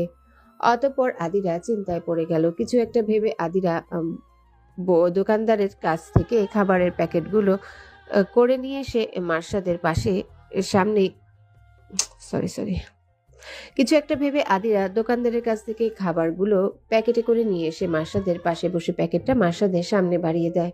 সামনে হুট করে প্যাকেট দেখে মার্শাদ কান থেকে হেডফোন খুলে আদিরার দিকে ঘুরে ভ্রু উচকে তাকালো। মার্শাদের এহেন দৃষ্টিতে আদিরা থতমত খেয়ে গেল। আদিরা গলার স্বর খাদে নামিয়ে বলল, এখান থেকে কিছু খান। মার্শাদ ভ্রু কুচকে জিজ্ঞাসা করে। কেন? আদিরা ভ্যাবাচাকা খেয়ে যায়। সে বলে, এমনি, আমি কিনেছি তো। আর আপনি সাথে আছেন, আপনিও তো আমাকে কত কত হেল্প করেছেন, কিন্তু আমি আপনার জন্য তো কিছুই করতে পারিনি। একটু ভাজা পোড়া খাবার খেতে বলছি, এই আর কি। মার্শাদ পকেট থেকে একটা সিঙ্গারা নিয়ে বলে, ট্রিট দিচ্ছ? ট্রিট দিলে নিজের হাতে রান্না খাওয়াও আসল। ট্রিট দিলে নিজের হাতে রান্না খাওয়াও, তাহলেই হবে। আর তুমি এতগুলো কিনেছো কেন? আমাকে খাওয়াতে? এই রাতের বেলা ভাজা পোড়া এত কে খাবে? আদিরা হেসে বলে। মার্শাদ হাসলো। আমি মেসে গিয়ে আর রান্না করব না, আজকে এগুলোই খাবো। আর পরিমাণে বেশি কিনেছি যেন দুজন খেতে পারি। দোকানদার চাচাকে জিলাপি ভাজতে দেখে তার কাছে জিলাপি কিনতে গিয়েছিলাম। তখন তিনি তার মেয়ের জন্য ভাজছেন বলে টাকা নেবেন না, তাই ভাবলাম তার বিক্রি না হওয়া কিছু খাবার কিনে নিই। বৃষ্টি না থাকলে এখন মনে হয় তিনি আরো কিছু বিক্রি করতে পারতেন। এই সরল ও সাফ মনের মেয়েটার প্রতিটা কাজে সে মুগ্ধতা খুঁজে পায়। সঠিক কী কারণে মেয়েটাকে ভালোবাসতে শুরু করেছিল নিজেও বুঝতে পারে না। মনে হয় সবকিছুতেই ভালোবাসা খুঁজে পায়। মার্শাদ আরো কয়েক ঘন্টা ভাজা পোড়া নিল। আদিরাও নিল। এরপর প্রতিটার একটা একটা করে আইটেম আদিরার প্যাকেটে পেঁচিয়ে ব্যাগে নিয়ে নিল। যা খেয়েছে তাতে পেট ভরে গিয়েছে, বাকিগুলো ভাবছে রুমমেটকেও দিবে। আদিরা দোকানদারের কাছ থেকে গরম গরম জিলাপি নিয়ে মার্শাদকে দিল। মার্শাদ একটা জিলাপি হাতে নিয়ে দেখে আদিরা গরম গরম জিলাপি কত তৃপ্তি নিয়ে খাচ্ছে। মার্শাদ দেখলো জিলাপিগুলো এখনো অনেকটা গরম। মার্শাদ জিলাপি হাতে নিয়ে এক ধ্যানে আদিরার খাওয়া দিচ্ছে। আদিরা খেতে খেতে মার্শাদের দিকে তাকিয়ে ওকে জিলাপি হাতে নিয়ে তাকিয়ে থাকতে দেখে ইশারা করে। তারপর মুখের জিলাপিটা শেষ করে বলে, আপনি খাচ্ছেন না কেন? গরম গরম জিলাপি অনেক মজা লাগে, তো খেয়ে দেখেন। মার্শাদ যেন কোনো একটা ঘোরে পড়ে গিয়েছিল। আদিরার মুখ মিশ্রিত শব্দে ঘোর থেকে বের হয়ে আদিরাকে উদ্দেশ্য করে বলল। কারো এত তৃপ্তি করে খাওয়া দেখে আমার মন এমনিতেই ভরে গেছে। তারপর মার্শাদও জিলাপি খেলো। আদিরা জিলাপি খাওয়ার মধ্যে মুজে ছিল যে কথার অর্থ বোঝার চেষ্টা করলো না। এদিকে বৃষ্টির তেজ থেমে এসেছে। ঘড়ির কাঁটায় 9:30 একটু বেশি বাজে। 10টার মধ্যে মেসে ও হোস্টেলে ঢুকতে হবে। আদিরা ও মার্শাদ দুজনেই হন্তদন্ত হয়ে ছুটছে নিজ নিজ গন্তব্যে। কয়েকদিন পর ভার্সিটির ছুটি শেষ। শূন্য ক্যাম্পাস আবারও মুখরিত ছাত্রছাত্রীর কলরবে। অনেকদিন পর মাহি, রিন্তি, সাবিহা ও আদিরার দেখা।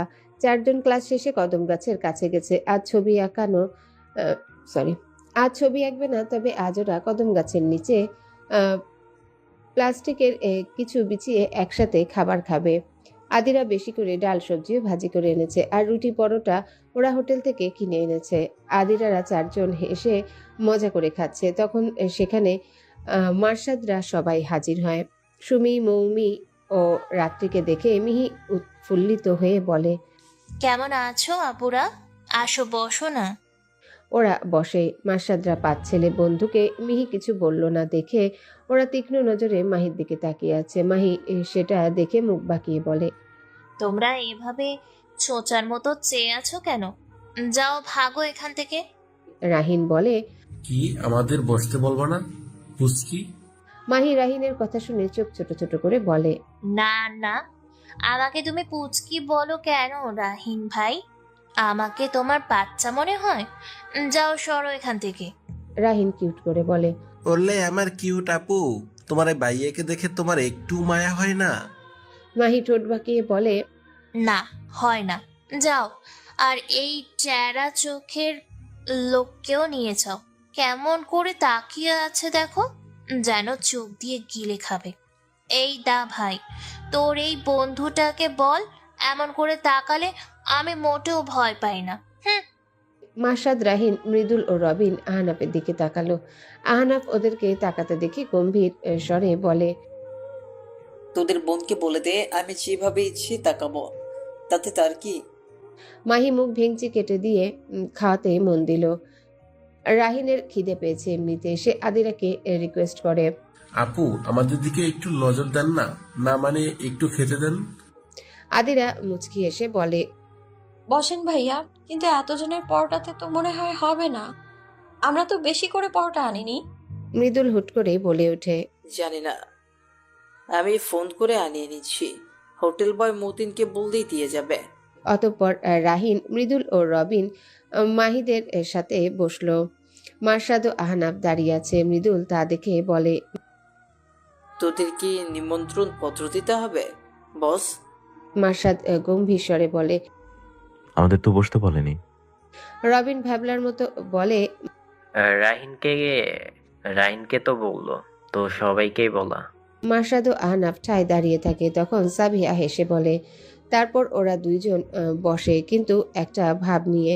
মাহি ওদের দুইজনের ভাব দেখে চোখ মুখ বাঁকিয়ে বলে। ঢং, এত ঢং যে কই পায়, আলাদা করে বলতে হবে এদের। আদিরা মাহিকে কনুই দিয়ে খোঁচা দেয়। এভাবে না বলতে মাহি মুখ ঘুরিয়ে খেতে থাকে। আদিরা সবার দিকে পরোটা ও সবজি এগিয়ে দেয়। হোটেল বয় মতিনকে অনেকগুলো পরোটা কিছু ভাজি কোথাও নিয়ে যেতে দেখে সাগর ডাক দিল। মতিন ভয়ে ভয়ে সাগরের কাছে গেলে সাগর জিজ্ঞাসা করে। এত খাবার নিয়ে কোথায় যাচ্ছিস? মতিন ভয়ে আমতা আমতা করে জবাব দেয়। ওই ওই যে মৃদুল ভাইয়া ফোন করে বলল এগুলো নিয়ে যেতে। নিলয় সন্ধিহান কণ্ঠে জিজ্ঞাসা করে। কোথায় নিতে বলেছে? মতিনের জবাব। উত্তরের কদম গাছটার কাছে। আমি যাই ভাই। এটা বলে মতিন দৌড়ে চলে যায়। সাগর, নিলয় ও বাকিদের বলে। চল তো দেখি গিয়ে। ওরা 6 জনও সেখানে যেতে থাকে। হাসি ঠাট্টা মুখর পরিবেশ দেখে সাগরের সহ্য হচ্ছে না। সে ফোঁসফোঁস করছে 2 হাত মুঠোবন্দি করে। এদিকে নিলয় এক ধ্যানে রাত্রির রোদের মতো উজ্জ্বল হাসি ঠিকরে পড়া মুখশ্রী পর্যবেক্ষণ করে চলেছে। হৃদয় গহ্বরে এক অতিমাত্রায় সুখ কাজ করছে, সাথে অজানা এক অস্থিরতা। নিলয়ের হাসপাস লাগছে, মনে হচ্ছে সে পাগল হয়ে যাবে। নিলয় চোখ বন্ধ করে ঘন ঘন নিঃশ্বাস ফেলে বলে। সাগর, আমার একটু কাজ আছে, আমাকে এখনই বাড়ি যেতে হবে। সাগর কিছু বলল না, সেও এখান থেকে চলে গেল। নিলয় ওর বাড়ির জন্য চলে গেল। আহনাফ তীক্ষ্ণ নেত্রযুগল কুচকে মাহিকে পর্যবেক্ষণ করছে আর খাচ্ছে। মাহি এরকম পরোটা ভাজি আগে খেত না, কিন্তু এখন খাচ্ছে। মেয়েটার অনেক পরিবর্তন হচ্ছে। মার্শাদের নজর ফোনের দিকে। আজকে নতুন ভিপি ঘোষণা হবে। আশিক ভাই তাকে আধা ঘন্টার মধ্যে যেতে বলেছে অডিটোরিয়ামের কাছে। মার্শাদের এতে কোনো চিন্তা নেই। ভিপি যে সেই হবে তা কাল রাতেই জানা হয়েছে। আদিরা খাওয়ার ফাঁকে আর নজরে মার্শাদের দিকে তাকাচ্ছে। সে যে কয়েকদিন ধরে নিজের মনে একটা অস্থিরতা উপলব্ধি করতে পারছে, যা মার্শাদকে দেখলে তার হৃদ কুটিরে প্রকাণ্ড বিস্তৃত ঝড়ের সূত্রপাত হয়। নজর মেলাতে তার নজর ঝুঁকে আসে। আদিরার আর চোখে তাকানোর মাঝে মার্শাদ ফোনের স্ক্রিন থেকে নজর সরিয়ে নেত্রযুগল আদিরার সলজ্জ আখি যুগলে শুভ দৃষ্টি ঘটায়। আদিরা ধরা পড়ে অতিসত্বর দৃষ্টি নিচু করে। মার্শাদ মুচকি হাসে। খাওয়া দাওয়ার পর্বের সমাপ্তির পর ওরা সকলে এখন যার যার ক্লাসে যাবে। তখন রাফিন বলে। আহ, আজ পেটটা আমার শান্তি। তোমরা পারলে প্রতিদিন এমন করে খাবার আনবে, হ্যাঁ? সকলে হেসে উঠে। রিন্তি কিছুক্ষণ যাবৎ রাহিনের খাওয়ার ধরন দেখে কিছু বলতে চাইছিল। বলা বাহুল্য যে রাহিন একটু পেটুক টাইপ। রিন্তি মুখ ফুসকে বলেই ফেলে। এরকম রাক্ষসের মতো খাওয়ার জন্য আপনাকে বলবো? রাহিন চোখ দুটো বড় বড় করে সচকিত দৃষ্টিতে তাকায়। রিন্তি সাথে সাথেই নিজের মুখ হাত দিয়ে চেপে ধরে। বিড়বিড় করে বলতে যে জোরে বলে ফেলেছে। রিন্তি ব্যাপারটা ঘোরাতে আদিরাদের তাড়া দিয়ে বলে। এই জলদি চল, নোট করতে হবে আর ক্লাস শুরু হবে, চল চল। রিন্তি সবার আগে সেখান থেকে সটকে পড়ে। রাহিন আহনাফদের দিকে তাকিয়ে ঠোঁট উল্টায়। মৃদুল হেসে রাহিনের পেটে খোঁচা দেয়। নিলয় নিজের বাড়িতে গিয়ে দরজা বন্ধ করে হাঁপাচ্ছে। তার বাড়ি থেকে ইউনিভার্সিটির দূরত্ব 1.5 ঘন্টার মতো। তাও সে সেকেন্ড ইয়ার শেষে হোস্টেল নিয়েছে। তারপর থেকে সে সাগরের সাথে অতিমাত্রায় মিশতে মিশতে বদলে গেছে। আগেও ফ্রেন্ডশিপ থাকলেও সে বর্তমানে নিলয়ের মতো ছিল না। সাগর কলেজ থেকেই ঝামেলাতে জড়ানো স্বভাবের, তবে নিলয় ঠিক তার উল্টোটা। কিভাবে সে সঙ্গদোষে খারাপ পথে ধাবিত হলো সে কয়দিন ধরে সেটাই উপলব্ধিতে আছে। তার হুট করে এই উপলব্ধির কারণ তার বোন নিহা। ছুটির মধ্যে একদিন রাত 3টা বাজে নিহার রুমের বাইরে দিয়ে পানি খেতে যাবার সময় নিহার ফিসফিস কণ্ঠে কথা বলার আওয়াজ পায়। নিহা একটা ছেলের সাথে প্রেম করে। ছেলেটার জন্য রাত 3টায় বাজে জেগে হেসে হেসে কথা বলছিল।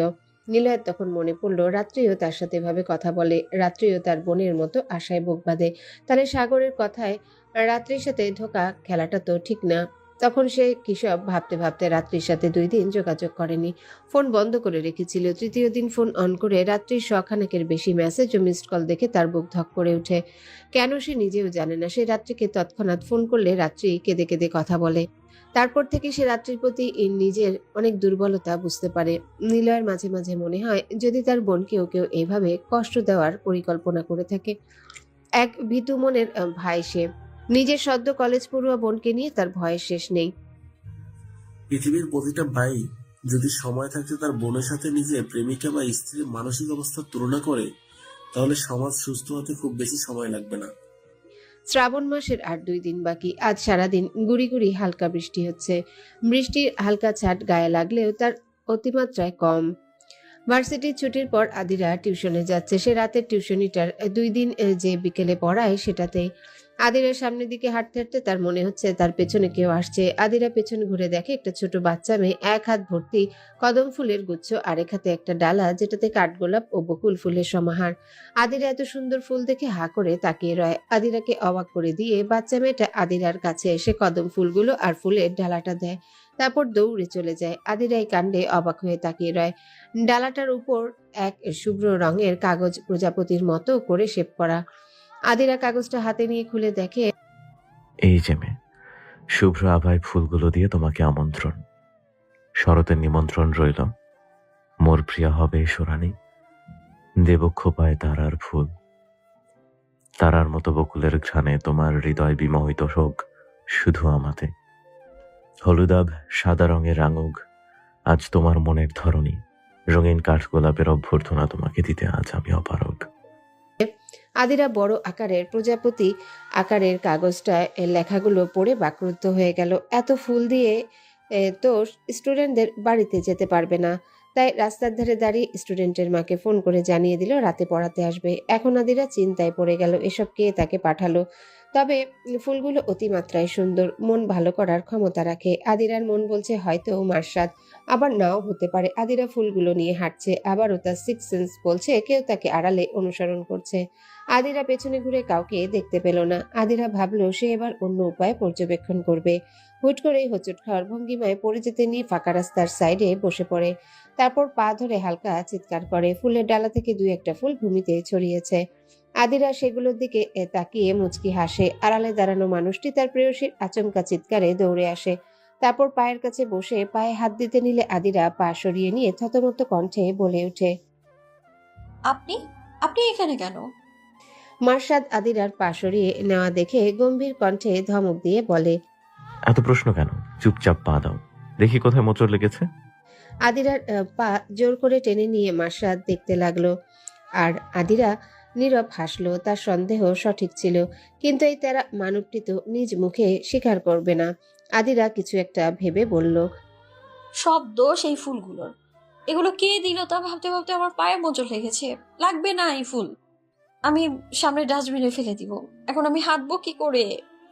মার্শাদ মাথা তুলে আদিরার মুখের দিকে তাকালো, তারপর পায়ের থেকে হাত সরিয়ে উঠে দাঁড়িয়ে পকেটে হাত গুজে গম্ভীর স্বরে বলল, অভিনয় খুব ভালোই আয়ত্ত করেছো। তোমার পায়ে কোনো মোচড় আসেনি। আমি যদি খেয়াল না করে আরেকটা উল্টো মোচড় দিতাম, তবে তুমি সত্যি সত্যি হাঁটতে পারতে না। আদিরা ধরা পড়ে গিয়ে চোখ বন্ধ করে দাঁত দিয়ে জিভ কাটলো। মার্শাদ বাঁকা হাসলো। আদিরা উঠে দাঁড়িয়ে ফুলগুলো নিয়ে মাটি থেকে তুলে নিয়ে বলল, মোচড় না খেলাম, তবে নখে তো ঘষা লেগেছে। আর এই ফুলগুলো কে দিল তাই ভাবুন আপনি। ওর ভয় হচ্ছে অনেক, আমি ফেলে দিব এগুলো।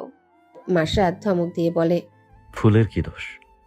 তোমাকে তোমার কোনো প্রেমিক ফুল দিয়েছে, তার জন্য তুমি ফুলগুলোর অসম্মান করবে? চুপচাপ এগুলো নিজের কাছে রাখো। আদিরা মুখ ফুলিয়ে মার্শাদের দিকে চাইল। মার্শাদ নিজে দিয়েছে সেটা স্বীকার না করার খুব ভালো পন্থা অবলম্বন করেছে। আদিরা অসন্তোষ কণ্ঠে বলল, যদি ফুলগুলো আমায় দেলোয়ার দিত তখন কি এভাবে রাখতাম? শুনেন, ফুলের পবিত্রতা সর্বত্র রক্ষা হলেও যখন কেউ সেটা কাউকে দেয় তখন তার মনের উপর ফুলের পবিত্রতার তারতম্য হয়। অশুভ হাতে ফুলের পবিত্রতা অসম্মানিত হয়। তাই যে দিবে তার নিয়তের উপর সবটা নির্ভর করে। মার্শাদ ভ্রু কুচকে তাকালো। বোকা বোকা মেয়েটার মুখে এখন দারুণ বুলি ফুটেছে যে সে মার্শাদকেও মাত দিতে প্রস্তুত। মার্শাদ একরোখা স্বরে বলে, তুমি কি জানো যে দিয়েছে সে খারাপ উদ্দেশ্যে দিয়েছে? চুপচাপ নিজের কাছে রাখো। আর চিরকুটে তো সব বলাই আছে। আদিরা হুট করে খিলখিল করে হেসে উঠল। মার্শাদ হাসির মানে না বুঝে কনফিউজড হয়ে চেয়ে রইল। হৃদয়কারা হাসিতে বিমোহিত হয়ে মাসাদ একটা ঘোরে পড়ে গেছে। পরন্ত বিকেলে ঈষৎ রক্তিম আভা মুগ্ধ করা হাসি আরো দৃশ্যায়িত করেছে। পাখিরা নিজ নিজ নীড়ে কলরব করে ফিরছে, সময়টা উপভোগ্য। আর হৃদয়ের রানীর হাসির ঝংকার এক আলাদা সুর তোলে। আদিরা মাসাদের দিকে এক পলক দৃষ্টি বিনিময় করে নিজ গন্তব্যের উদ্দেশ্যে পা বাড়ায়। কিছুটা এগিয়ে পেছনে মুড়ে জোরালো কণ্ঠে বলে, ফুলগুলো সুন্দর, এক অন্যরকম শুভ্রতার সৌন্দর্য। চিরকুটের কথাগুলো হৃদয়ে ছোঁয়ানো। ধন্যবাদ আপনাকে এত সুন্দর উপহারগুলোর জন্য। কথাগুলো বলে আদিরা সামনের দিকে অগ্রসর হয় আর পেছনে চায় না। পেছনে তাকালে সে মার্শাদের মুখশ্রীতে অবাক মিশ্রিত সূক্ষ্ম হাসির রেখা দেখতে পেত। মার্শাদ নিজে নিজেই বলে, বুঝে গেছে সে। শুরু তবে এক শহর প্রেমের অন্যরকম উপাখ্যান। মাথা চুলকে হেসে প্রস্থান করে হোস্টেলের উদ্দেশ্যে চলে যায়। মাহি ও আহনাফ একটা ওপেন ক্যাফেতে বসে আছে। ওপেন বলার কারণ ক্যাফেটা কোনো বন্ধ ঘরের ভিতর না, খোলামেলা জায়গায়, খোলা আকাশের নিচে। শুধু প্রতিটা টেবিলে বেতের তৈরি ছাউনি দেয়া, আশেপাশে বিভিন্ন রকমের ফুল ও ক্যাকটাস গাছের সমাহার। মাহি কোল্ড কফি স্ট্র দিয়ে খাচ্ছে আর আহনাফ ব্ল্যাক কফি। মাহি মাথা তুলে কৌতূহলী কণ্ঠে জিজ্ঞাসা করে, দা ভাই ভিপি হওয়ার জন্য রাজি হলো কি করে? সে তো এক প্রকার পণ করে বসেই ছিল যে ভিপি হবেই না। আহনাফ বাঁকা হেসে কফির মগে এক চুমুক দিয়ে বলে, তোমার কথা ভেবে বিপু পথ থেকে সরে গিয়েছিল। তারপর তার জীবনে একটা রমণীর আবির্ভাব ঘটে, আর সে তখন আরো চিন্তিত হয়ে পড়ে। তোমাদের দুজনের জন্য সে আবার নিজের পথে দাঁড়িয়েছে, নিজের অতীতকে পেছনে ফেলে। এতে সাগরেরও ভূমিকা আছে। সাগরের কাজের কারণে মার্শাদ নিজের সিদ্ধান্ত বদলে নিয়েছে। আর কয়েকদিন পর আশিক ভাই পথ ছেড়ে দিবে আর মার্শাদ অফিসিয়ালি ভিপির দায়িত্ব নিবে। মাহি দাঁত বের করে হেসে আবার ওই স্ট্র মুখে নেয়। আহনাফ ভ্রু কুচকে বলে, এই তুমি ব্রাশ করো না, এত হলুদ কেন? মাহি আচমকা এমন কথায় চমকে ওঠার কারণে কফি নাকে মুখে উঠে হিচকি উঠে যায়। আহনাফ দ্রুত ওয়েটারকে ডেকে পানির বোতল আনিয়ে নেয়। মাহি পানি পান করে স্বাভাবিক হয়ে আহনাফের দিকে ক্ষিপ্ত দৃষ্টিতে তাকায়। তারপর রেগে বলে, অসভ্য পুরুষ, আমাকে না খোঁচালে আপনার হয় না? আমার দাঁত হলুদ আপনাকে কে বলল? প্রতিদিন 2 বার ব্রাশ করি আমি। চকলেটের কারণে এমন দেখাচ্ছে। আর আপনি? আহনাফ বাঁকা হেসে বলে, আমি যা দেখেছি তাই তো বলেছি। মাহি এর রাগে মুখ ঘুরিয়ে কফি খাচ্ছে। আহনাফ মাহির রাগ দেখে নিঃশব্দে হাসলো। নিজের ফোনটা মাহির দিকে টেবিলে এগিয়ে দিল। মাহি আর চোখে একবার আহনাফকে দেখে ফোনের দিকে দেখলো। ফোনের স্ক্রিনে নিজের আঁকা ছবি বড় করে ফ্রেমে বাঁধাই করা দেখে ভালো করে পর্যবেক্ষণ করে বুঝলো ওটা আহনাফের বাড়িতে ওর বেডের পেছনের দেয়ালে লাগানো। মাহি অবাক হয়ে শুধায়, আপনি এই জন্য আমাকে দিয়ে আঁকিয়েছেন? ওয়াও! আহনাফ হাসি মুখে বলল। Yes ma'am. মাহি মুখ ভার করে বলল, আমি আপনাকে কত সুন্দর একটা ছবি এঁকে দিলাম, কিন্তু আপনি তো আমার বিনিময়ে কিছুই দিলেন না। আহনাফ মাহির অভিযোগ শুনে ওর দিকে সামান্য ঝুঁকে গেল। তারপর সম্মোহিত কণ্ঠে বলল, কি চাই বলো, আমি পুরোটাই তোমার সামনে উপস্থিত। মাহি আহনাফের কপালে আঙ্গুল ঠেকিয়ে আহনাফের মাথা নিজের কাছে থেকে সরিয়ে বলে, সময় মতো চেয়ে নিব, আপনার সাহায্য দরকার পড়বে। তখন ফেরালে আর কোনোদিন কিচ্ছু চাইব না। আহনাফ মাহির কথার মানে না বুঝে তীক্ষ্ণ নজরে চেয়ে আছে। মাহি তা দেখে হেসে বলে, বাদে এবার বলেন, সেলিব্রেশন কবে আপনাদের? দা ভাইয়ের সে কি জানে নাকি আমি জানাবো? আহনাফ বলে, জানাতে পারো কবে যে ওদের মাঝে সব সেটেল হবে। তোমার ভাইকে বলেই সরাসরি বলতে, কিন্তু সে সরাসরি বলবে না।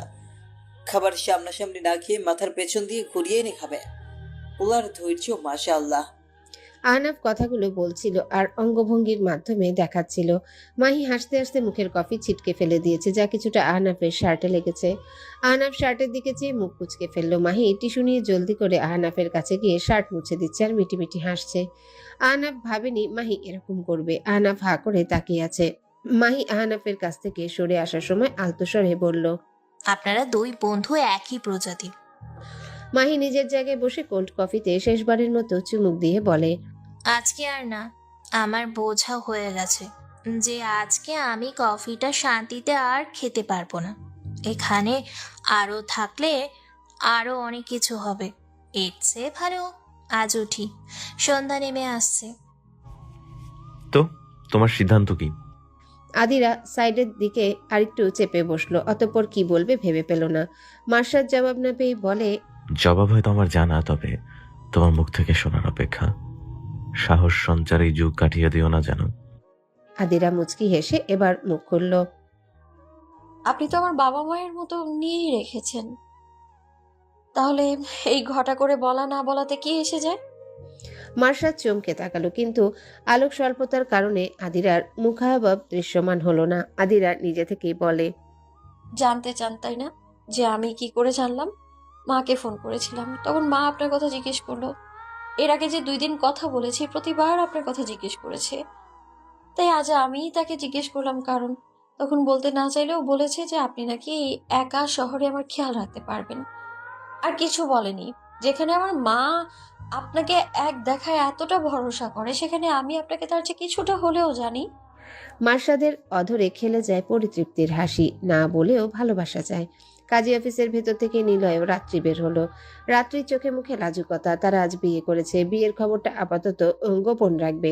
রাত্রির কান্না ও জোরাজুরিতে বিয়েটা হলো। নিলয় অনেক ভেবেচিন্তে রাত্রির সাথে সম্পর্ক শেষ করতে চেয়েছিল। নিলয় রাত্রিকে বলেছিল ওদের মধ্যে সম্পর্ক অনেক ক্ষয়ক্ষতির কারণ হতে পারে।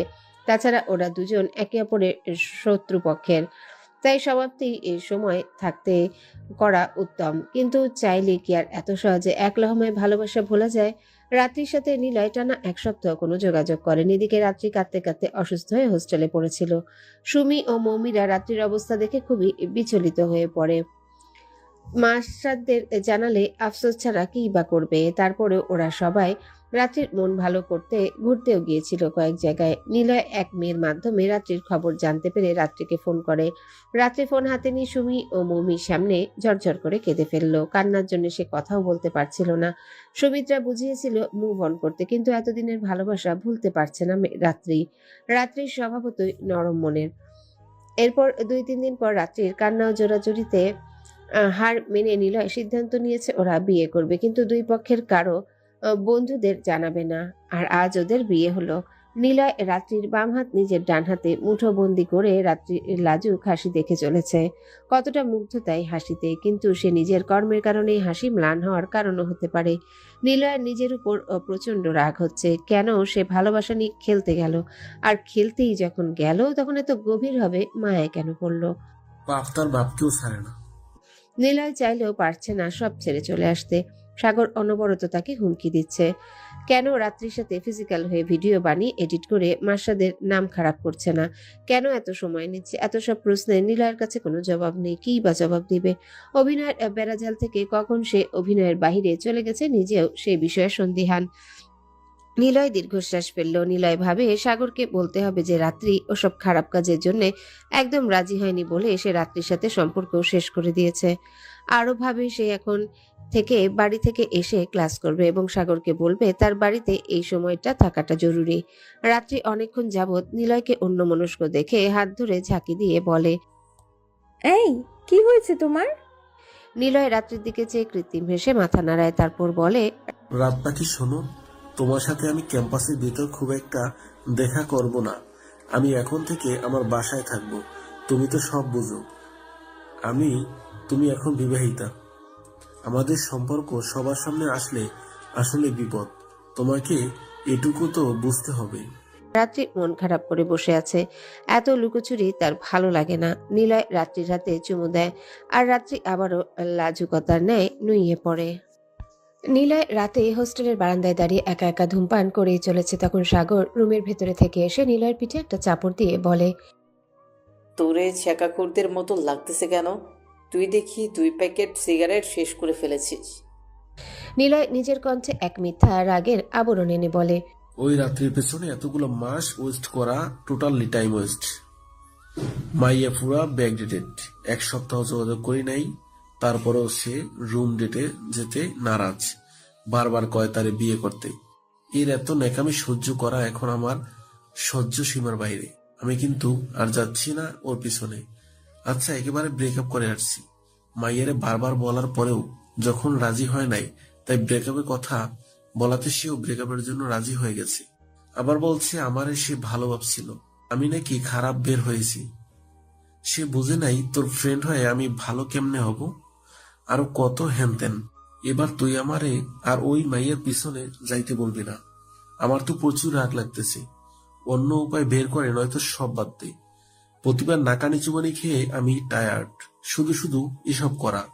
সাগর এতক্ষণ নিলয়ের কথা চুপচাপ শুনলো। নিলয় কথাগুলো বলে ভাবছে সাগর বিশ্বাস করলো কিনা।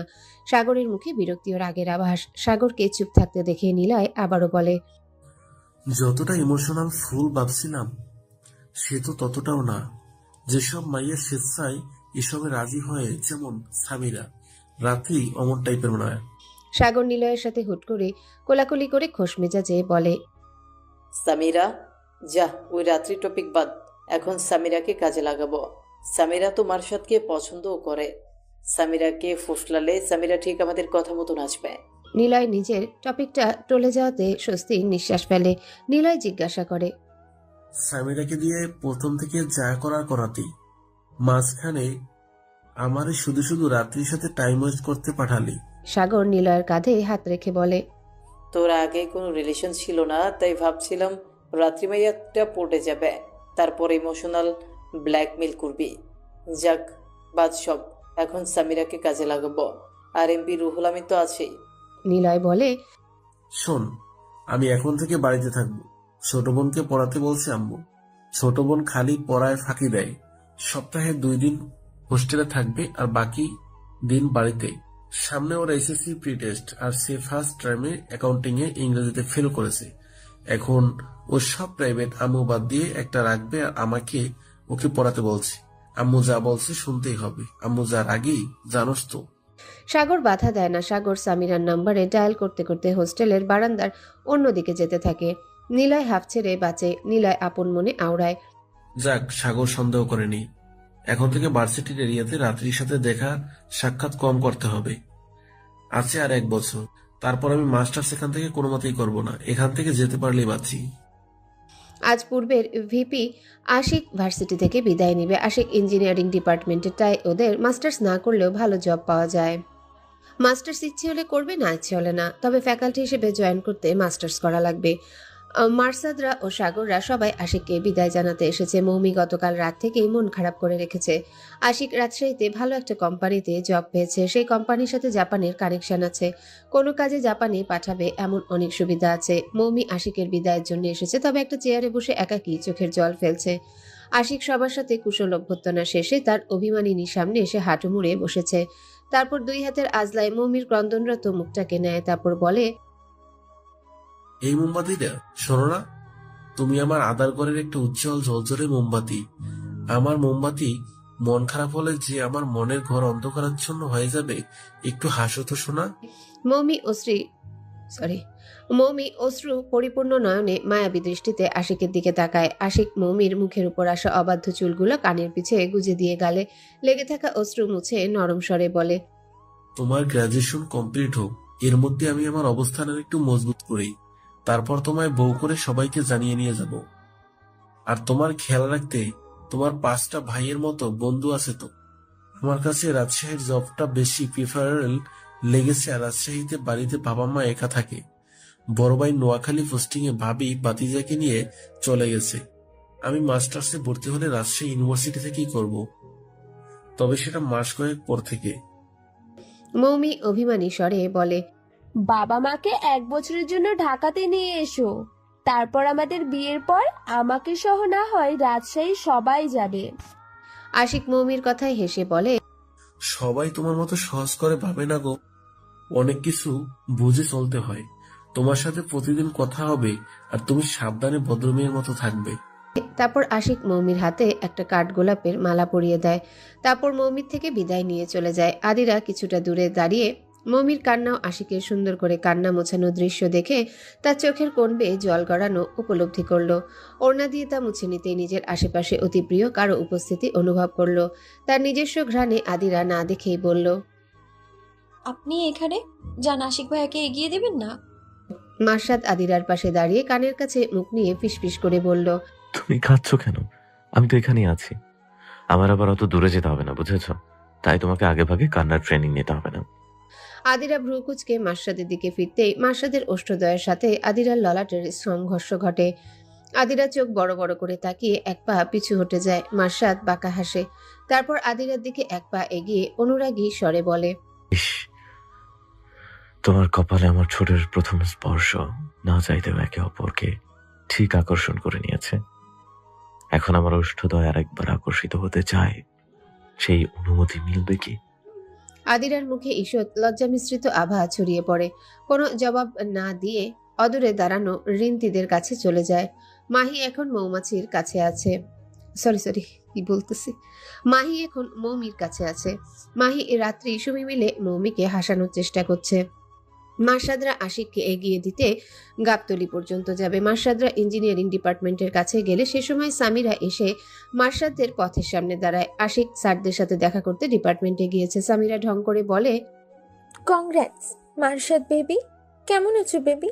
এখন তো তুমি ভিপি, আমার যে কি আনন্দ হচ্ছে বলে বোঝাতে পারবো না। মার্শাদের পাশ থেকে রাহিন বিড়বিড় করে বলে ওঠে, আসছে বেবি, বাবু বাবু খাইছো, ঘুমাইছো, ডং যত সব। কথাটা সামিরা স্পষ্ট না শুনলেও বাকিদের কানে এসেছে। মৃদুল টিটকারি করে বলে, বল মার্শাদ, আমার ভালো আছেন? বল বল। মার্শাদের হুট করে কি হলো যে সে মৃদুলের বলা কথাটাই বলে বসলো। আশেপাশের পরিবেশ যেন বজ্রপাতের মতো করে উঠল সামিরার রিয়াকশনে। সামিরা গগন কাঁপিয়ে চিৎকার করে ওঠে। মৃদুল, রাহিন, রবিন, আহানাফ কানে হাত দিয়ে চোখ মুখ কুচকে আছে। মার্শাদ ভাবলেশীন ভাবে পকেটে হাত গুজে দাঁড়িয়ে আছে। সামিরা মার্শাদের কাছে এসে ক্ষিপ্র গতিতে মার্শাদের শার্টের কলারে ধরে রাগে হিতাহিত জ্ঞান হারিয়ে বলল, how dare you to say me like that, you bloody hell, I want kill you right now. Marshad বাঁকা হেসে ঝাড়া দিয়ে সামিরার হাত নিজের কলার থেকে ফেলে দেয়, তারপর বলে, Do whatever you want. I don't care. Didn't I warn you? Don't call me babe ever again. Samira ক্ষিপ্তভাবে মার্শাদের দিকে তাকিয়ে আছে। আশেপাশের কিছু জুনিয়র প্রত্যক্ষদর্শীরা ব্যাপারটাতে মিটমিট করে হাসছে, আবার একে অন্যের সাথে গসিপও করছে। সামিরা আশেপাশের ছেলে মেয়েদের উদ্দেশ্যে চিৎকার করে রুরস্বরে বলে, তামাশা দেখছো তোমরা? যাও এখান থেকে, না হলে এক একটার খারাপ অবস্থা করে ছাড়বো আমি। ছেলে মেয়েদের জটলা সরে যেতে লাগলো। সামিরা এবার মার্শাদের উদ্দেশ্যে রূঢ়ভাবে বলে, তোমার আমার সম্পর্ক শুধু ভার্সিটিতেই না, সেটা তুমিও জানো। You have no right to insult me. আমাদের ফ্যামিলি এতে ইনভলভ। মার্শাদ, ভুলে যেও না, আমি চাইলে অনেক কিছু করতে পারি। মার্শাদ তাচ্ছিল্য স্বরে বলে, ফ্যামিলির ভয় দেখাচ্ছ? আমি তো সেই কবে থেকে ঘর ছাড়া, আর তুমি কখনোই আমার কাছে ইম্পর্টেন্ট ছিলে না। তোমার বেহায়াপনা তোমার নিজের কাছে রাখলে তোমার জন্যই মঙ্গল করা হবে।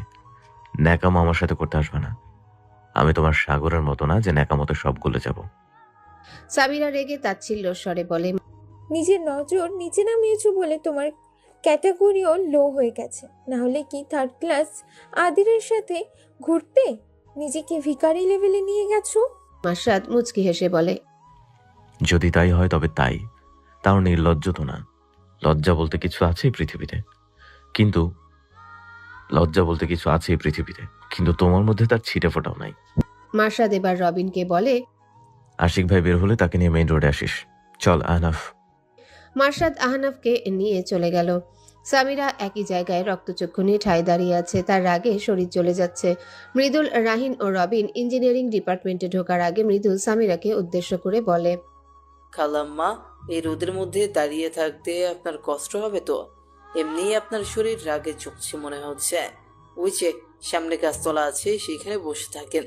কিছু লাগলে আপনার এই অধম সন্তান সমতুল্য পুত্রদের জানাবেন কিন্তু।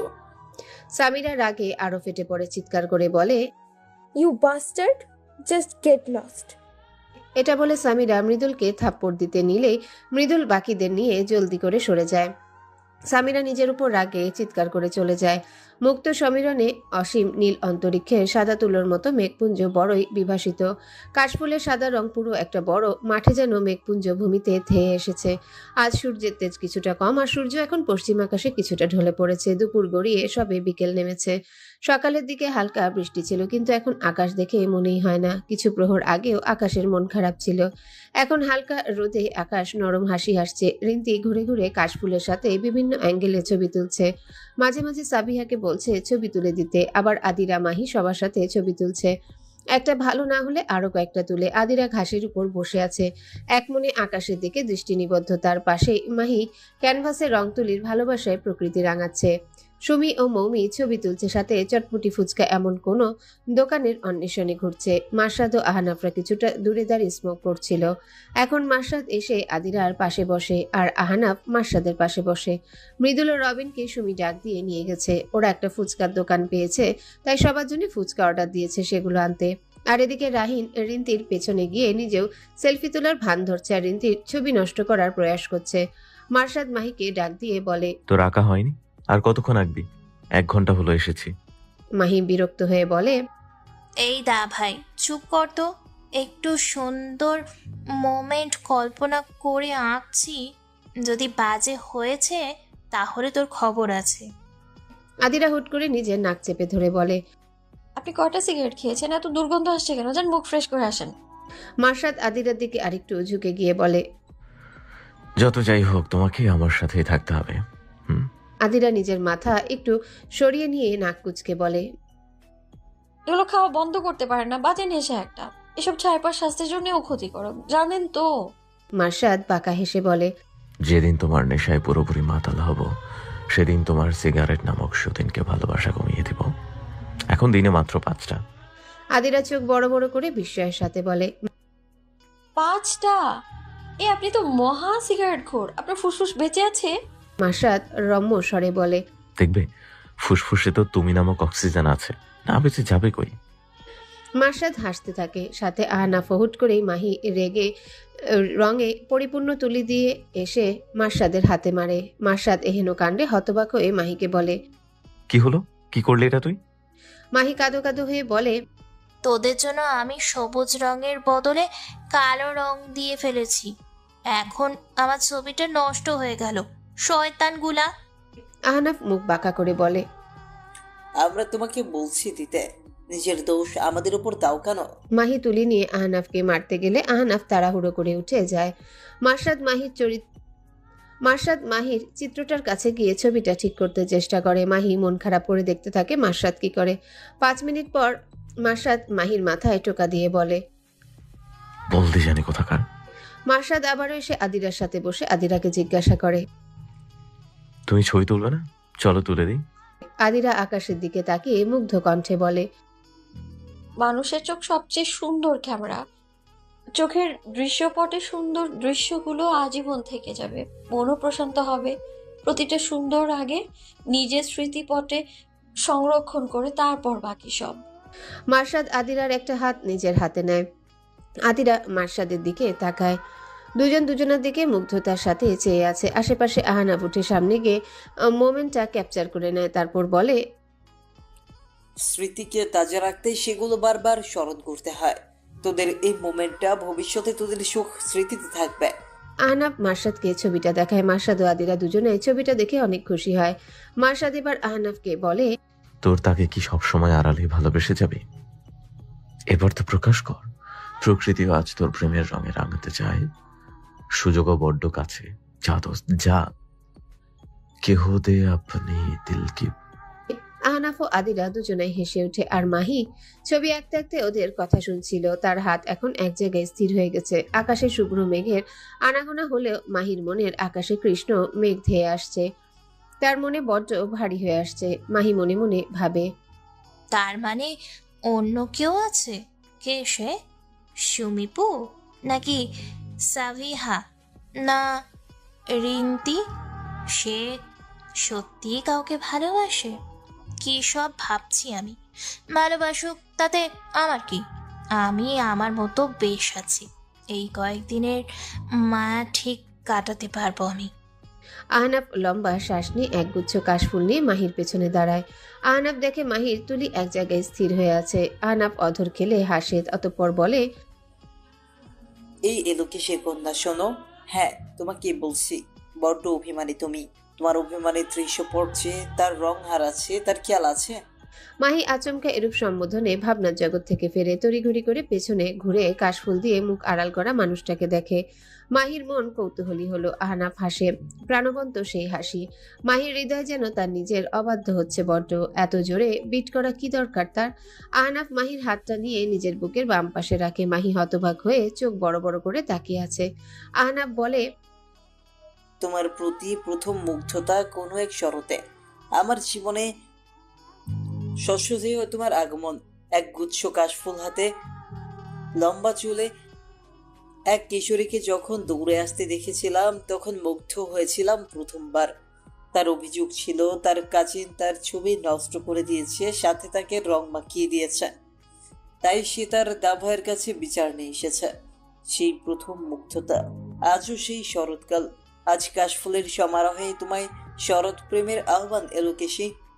মাহি বাকরুদ্ধ হয়ে গেল। 6 বছর আগে ভুল করে দা ভাইয়ের রুমে কে আছে না দেখে কাঁদতে কাঁদতে হাজির হওয়ার পর আহনাফকে দেখে খুব লজ্জা পেয়েছিল। আজ সেই দিনটা স্মৃতিতে ভেসে উঠল। তাহলে লোকটা তাকে ভালোবাসে? মাহি নিজের ভাবনায় নিজে শিউরে উঠল। মাহি হুট করে ব্যালেন্স হারিয়ে গেলে পড়তে নিলে আহনাফ বাঁকা হেসে বলে, আদি আহ্বান স্বীকার করো, তারপর পড়েছিও, এখন পড়তে পারবে না। আদিরা এদিকে দাঁত দিয়ে নখ কাটতে কাটতে মার্শাদকে আস্তে করে বলে, ভিপি সাহেব, আপনার কি মনে হয় আপনার বোন ফুল নেবে নাকি রিজেক্ট করবে? মার্শাদ আদিরার হাত ধরে টান দিয়ে নিজের কাছে এনে বলে, তুমি জানো কিসের ছবি আঁকছিল, আর আমি বা কেন আহনাফকে প্রপোজ করতে বললাম? আদিরা ঠোঁট উল্টে মাথা নাড়ি না বোধক বুঝায়। মার্শাদ আদিরার নাক টেনে বলে, তোমার বান্ধবী এঁকেছে কাশফুলের সমারোহে একটা ছেলে একটা মেয়েকে কাশফুল দিয়ে প্রেম নিবেদন করতে যাচ্ছে। মেয়েটা ছবি আঁকছিল দাঁড়িয়ে দাঁড়িয়ে, আর ছেলেটা মেয়েটার পেছনে কাশফুল হাতে দাঁড়িয়ে। আদিরা অবাক হয়ে প্রশ্ন করে, আপনি কেমন ভাই যে নিজের বন্ধুকে সাহায্য করছেন আপনার বোনকে প্রপোজ করতে? মার্শাদ বলে, আমার বোন আমার বন্ধুর সাথে ভালো থাকবে। আহনাফ ও আমার বন্ধুত্বটা অনেক গভীর, তাই ওর কাছে কোনো কিছু আমি যেমন লুকাতে পারি না তেমন ও নিজেও পারে না। তবে হাদারামটা ভেবেছিল সে এতগুলো বছর আমার থেকে নিজের ফিলিংস লুকিয়ে গেছে, কিন্তু না। ওই 6 বছর আগে আমি আহনাফের দৃষ্টিতে কিছু একটা দেখেছিলাম মাহিকে দেখার পর। আদিরা মার্শাদের দিকে তাকিয়ে বলে, আপনার বোন এমন বোবার মতো করে কেন আছে? ও আবার কথা বলা ভুলে গেল না তো? মার্শাদ আদিরার বোকা বোকা কথায় বলে, মনে হচ্ছে কমায় চলে যাবে, তোমার বান্ধবী বলে কথা। আদিরা মুখ ফুলালো, অতঃপর সামনের দিকে নজর ফেরায়। মাহি হঠাৎ আহনাফের চুটকি বাজানোতে ঘর থেকে ফেরে। আহনাফ ভ্রু কুচকে বলে, তুমি কি আমাকে রিজেক্ট করার পরিকল্পনা করছো? এই মেয়ে সাবধান, একদম রিজেক্ট করবে না। মাহি অবিশ্বাস্য সুরে বলে, আপনি আমাকে ভালোবাসেন? আহনাফ দীর্ঘশ্বাস ফেলে বলে, না, এক এলোকেশিকে ভালোবাসি, এক ছোট্ট দুরন্ত পাখিকে ভালোবাসি, সে আমার সে। এবার কি ফুলগুলো নেবে? মাহি ফুলগুলো নিল। মাহি ফুলগুলো নেওয়ার পর রাহিন এসে বলে, পুস্কি, তুমি মাছ দিয়ে প্রশ্নটা কেন করলে? পুরো ভিডিওটা কেমন যেন হয়ে গেল। আহনাফ ভাবলেশীন ভাবে বলে, যার ভাই তোত্তেরা সে কতটা সোজা হবে বোঝাই যায়। মার্শাদ সহ সবাই হেসে উঠল। মাহি একদম চুপ করে গেছে। তার সবটা চিত্রর মতো কল্পনা মনে হচ্ছে। তার কল্পনা নাকি বাস্তব। রিন্তি মাহির চিত্রটার দিকে তাকিয়ে মাহিকে এসে জড়িয়ে ধরে বলে, কনগ্রাচুলেশন দোস্ত, তোর কল্পনা সত্যি হয়ে গেছে। আহনাফ মাহিকে বেখেয়ালি দেখে সবাইকে উদ্দেশ্য করে বলে, এবার ফুচকা খাবো সবাই, টপিক অফ। একদিনে সবটা বদ হজম হবে। মৃদুল 2 হাতে ফুচকার প্লেট এনে বলে, নে, আমরা নিয়ে এসেছি। সুমি আর মুমি, তোরা ওদের হাতে একটা করে প্লেট দে। আর মামা, আপনি 2 জনের হাতে দেন। ওরা সবাই ঘাসের উপর বসে। মাহির হাতে মমি ফুচকার প্লেট দিলে মাহি হাতে নিয়ে বসে আছে। পাশ থেকে আদিরা বলে, কিরে বসে আছিস কেন? শুরু কর। মাহি থতমত খেয়ে একটা ফুচকা নিয়ে মুখে পুরে। আহনাফ মাহির অবস্থা দেখে আনমনে হাসে। মেয়েটার মনে যদি সে না থাকতো তবে সরাসরি রিজেক্ট করে দিত। তবে রিজেক্ট যেহেতু করেনি তাহলে মাহির মনেও কিছু তো আছে। ওরা সবাই আরো ঘন্টা খানেক থেকে নিজ নিজ গন্তব্যে চলে যায়। কয়েকদিন পর কোরবানি ঈদের ছুটি পড়বে আর 2-1 দিন পর রোজার ঈদেও আদিরা গ্রামে যায়নি। এবার তো যাবেই না। সেপ্টেম্বর মাসের শুরুর সময় সবাই আজ নিজ নিজ বাড়িতে যাবে। আদিরা এবারও মেসে থেকে যাবে। এদিকে মাহি 6-7 দিন ধরে ক্লাসে আসছে না। সেদিনের পর যে কি হলো আহনাফ কয়েকবার খোঁজ নিয়েছে কিন্তু মাহির খোঁজ পায়নি। এদিকে মাহি এক সপ্তাহের জন্য তার মামার বাড়িতে চলে গেছে। তার নিজের আগে স্বাভাবিক হতে হবে। তার মামাতো ভাইদের বউদের মানে তার ভাবিদের সাথে বিষয়টা শেয়ার করলে তারা মাহিকে বলেছে। মাহি কয়েকদিন নিজেকে ফোন ও সোশ্যাল মিডিয়া থেকে দূরে রেখেছে। প্রতি পদে পদে সে আহনাফের শূন্যতা অনুভব করছে। মাহি নিজেই বুঝতে পারে সে একটু না বরং অনেকখানি দুর্বল আহনাফের প্রতি। আজ সে মামা বাড়ি থেকে চলে যাবে এবং কাল থেকে ক্লাস করবে। আদিরা ও মারসাদ সন্ধ্যার সময় রাস্তার পাশ দিয়ে একসাথে হেঁটে হেঁটে যাচ্ছে। খুব মনোরম পরিবেশ বলে রিক্সা পেয়েও রিক্সা নেয়নি। আদিরা মারসাদকে প্রশ্ন করে, আজ আপনি আপনার বাড়িতে থাকলে জানতে পারতেন মাহি কোথায় গেছে। আর কতদিন রাগ করে থাকবেন? আমার তো বারবার নিজের বাড়ি যেতে মন আঁকুপাকু করে, শুধু পারি না বলে। মারসাদ দীর্ঘশ্বাস ফেলে বলে, দাদির এত বলা কিভাবে উপেক্ষা করে আছে জানো? দাদি ও মাহি তো কম বলে না, কিন্তু মিসেস মনিকা বারবার ওনার ব্যবহারগুলোর সাথে আপিলির সাথে যে ব্যবহার করেছে তা ভুলতে পারি না। উনি আমাকে ও আপিলিকে আপন ভাবতেই পারল না কখনো। জানি না কখন ফিরতে পারবো কিনা। ওই বাড়িতেই তো আমার মায়ের সাথে আমার শেষ স্মৃতি আছে। যার মা নেই তার তখন সবকিছু থেকেও নেই। বাবা তার দায়িত্ব পালন করে গেছে, কিন্তু মায়ের মৃত্যুতে সেও নিজের ভাবনায় মশগুল থাকে। দাদি বলেছিল মায়ের সাথে বাবার পরিচয় আগে নাকি বাবা ভবঘুরে টাইপ ছিল, পড়ালেখাটা মন দিয়ে করত, কিন্তু আর কোনো কিছুতে তার মন থাকতো না। এখন আবার সেরকম হয়ে গেছে। আপিলি বেঁচে থাকলেও হয়তো আজ আমিও বাড়িতে থাকতাম। আদিরার কাছে প্রতিটা শব্দ দীর্ঘশ্বাস লাগে। সে মারসাদের হাত ধরে হাঁটতে থাকে। মারসাদ মলিন হাসে। দুঃখের সময় কেউ যদি হাত ধরে সেই হাত বিশ্বস্ত। সুখ চিরস্থায়ী না, দুঃখ ও সুখ একে অপরের পরিপূরক। আদিরার গ্রাম থেকে ওর মা অনেক লুকিয়ে চুরিয়ে আদিরাকে জানিয়েছে যে আদিরার খোঁজে দেলোয়ার ঢাকা যাচ্ছে। এতদিন দেলোয়ার জানতো না আদিরা কোন বিশ্ববিদ্যালয়ে পড়াশোনা করে। আদিরার গ্রামের শিক্ষক মণ্ডলীও আদিরার বাবা মা গ্রামের আর কাউকে জানায়নি আদিরা ঠিক কোন বিশ্ববিদ্যালয়ে পড়াশোনা করে।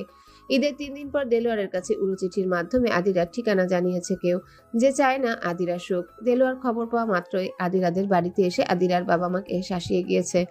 তাদের থেকে ফোনটাও কেড়ে নিয়েছে। আদিরার মা সন্ধ্যার সময় আদিরার স্কুলের শিক্ষকের বাড়িতে আদিরার ছোট ভাই আহাতকে বাড়ির পেছনের ক্ষেত পেরিয়ে পাঠিয়ে ফোন করিয়ে আদিরাকে জানায়।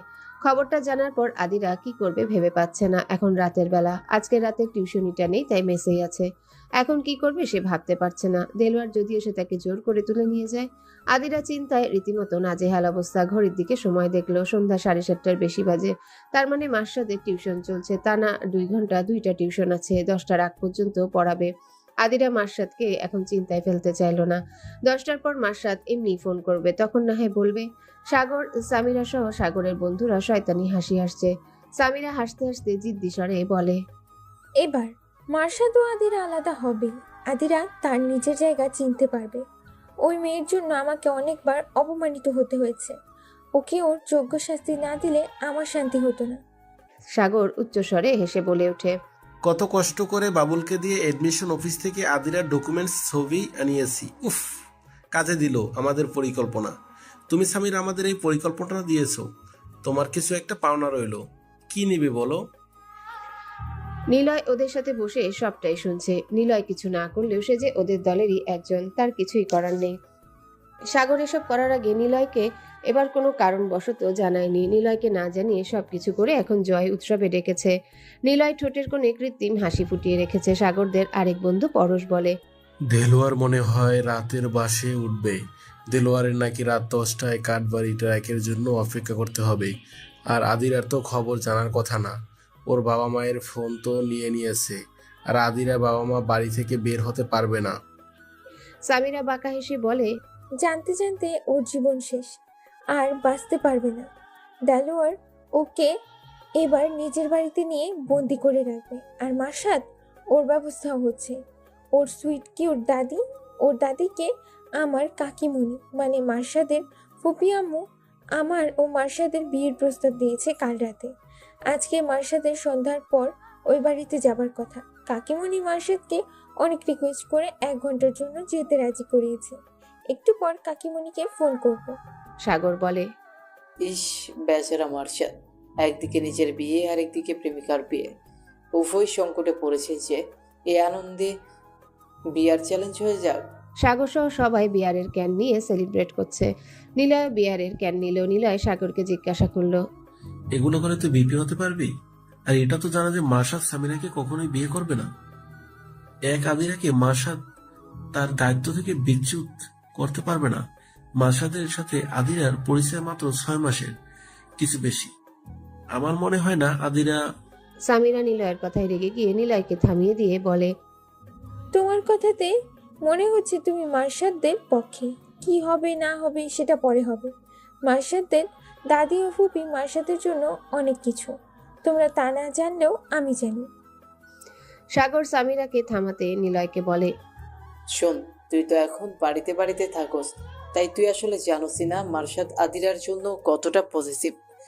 মনে আছে তোরা যে আদিরাকে লাইব্রেরি থেকে আনতে গেছিলি, তখন মার্শাদ ঝড়ের বেগে এসে আদিরাকে ছাড়িয়ে নেয়। আর পরশ দেখেছে মার্শাদ প্রতিদিন আদিরাকে টিউশনের জন্য নিয়ে যায় আর নিয়ে আসে। নিলয় আর কিছু বলল না। নিলয় সবার আড়ালে রাত্রিকে ছোট একটা টেক্সট করলো। মার্শাদকে যেখানে থাকুক ওকে জানাও আদিরার বিপদ। নিলয়ের এর বাইরে কিছুই করার নেই। নিলয় এখন প্রকাশ্যে সাগরের বিরোধিতা করলে নিলয়ের পরিবার ও রাত্রির জীবনে ক্ষতিকর প্রভাব পড়তে পারে। সাগরের স্বভাব নিলয়ের সবটাই জানা।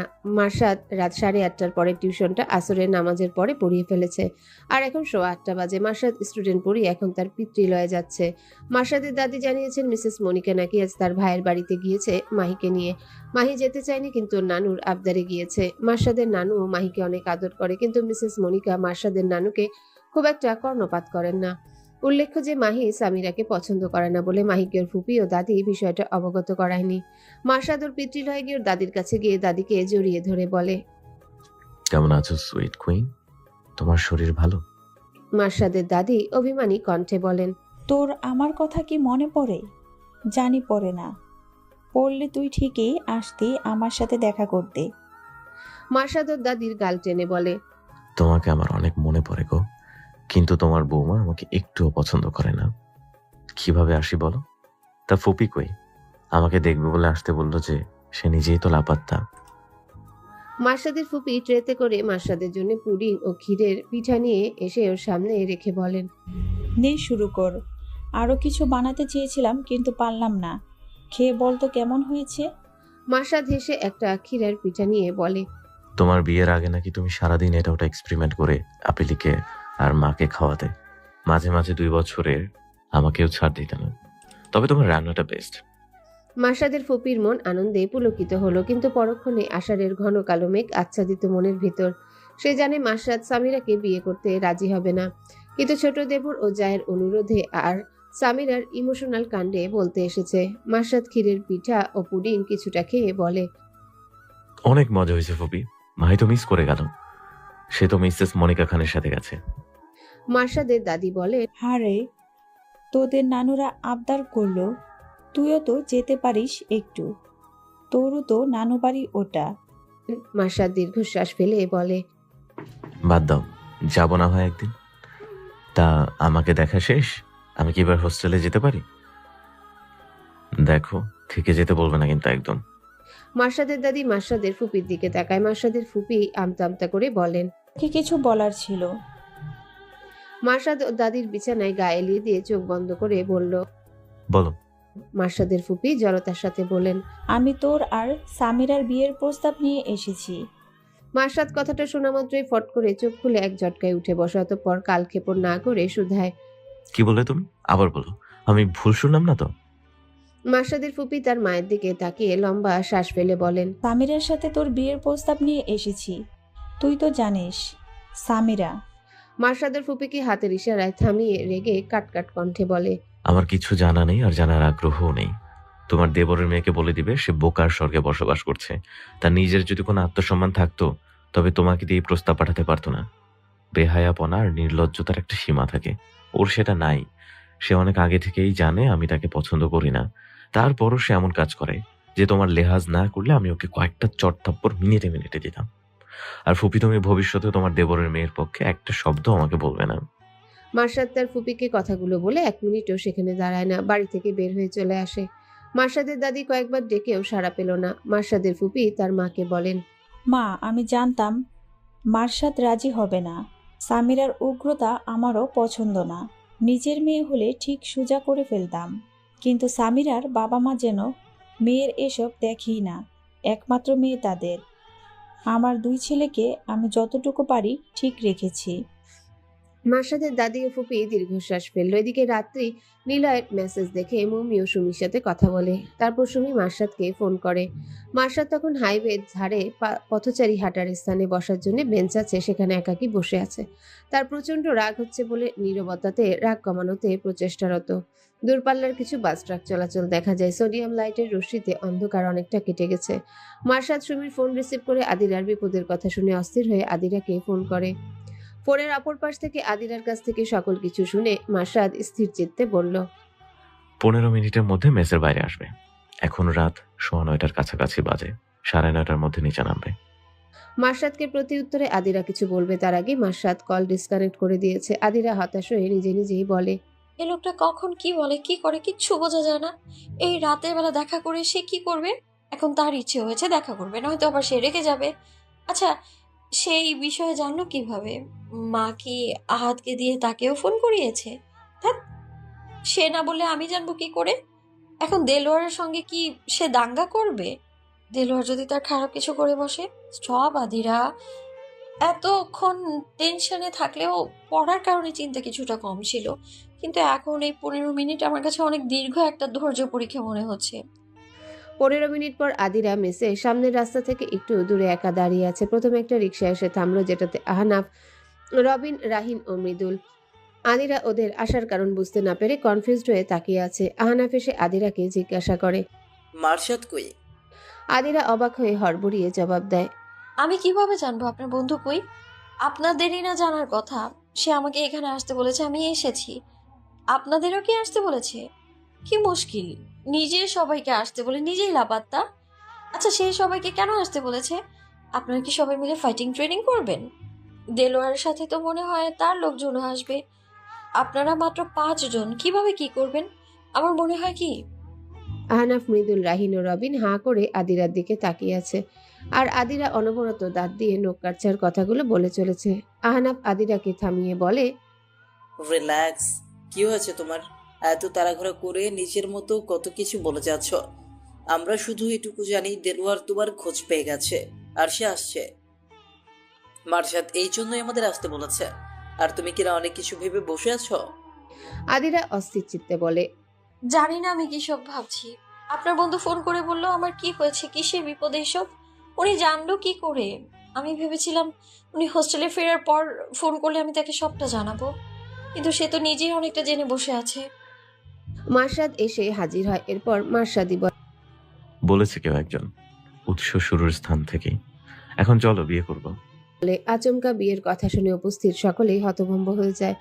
মার্শাদ সকলকে চুপ করে তার দিকে নির্নিমেষ তাকিয়ে থাকতে দেখে ভ্রু কুঁচকে বলে, কি, আমাকে কি ভূতের মতো লাগছে? এমন করে সবাই চেয়ে আছিস কেন? রাহিন মার্শাদের কাছে এগিয়ে এসে বলে। কি বললি আবার বল।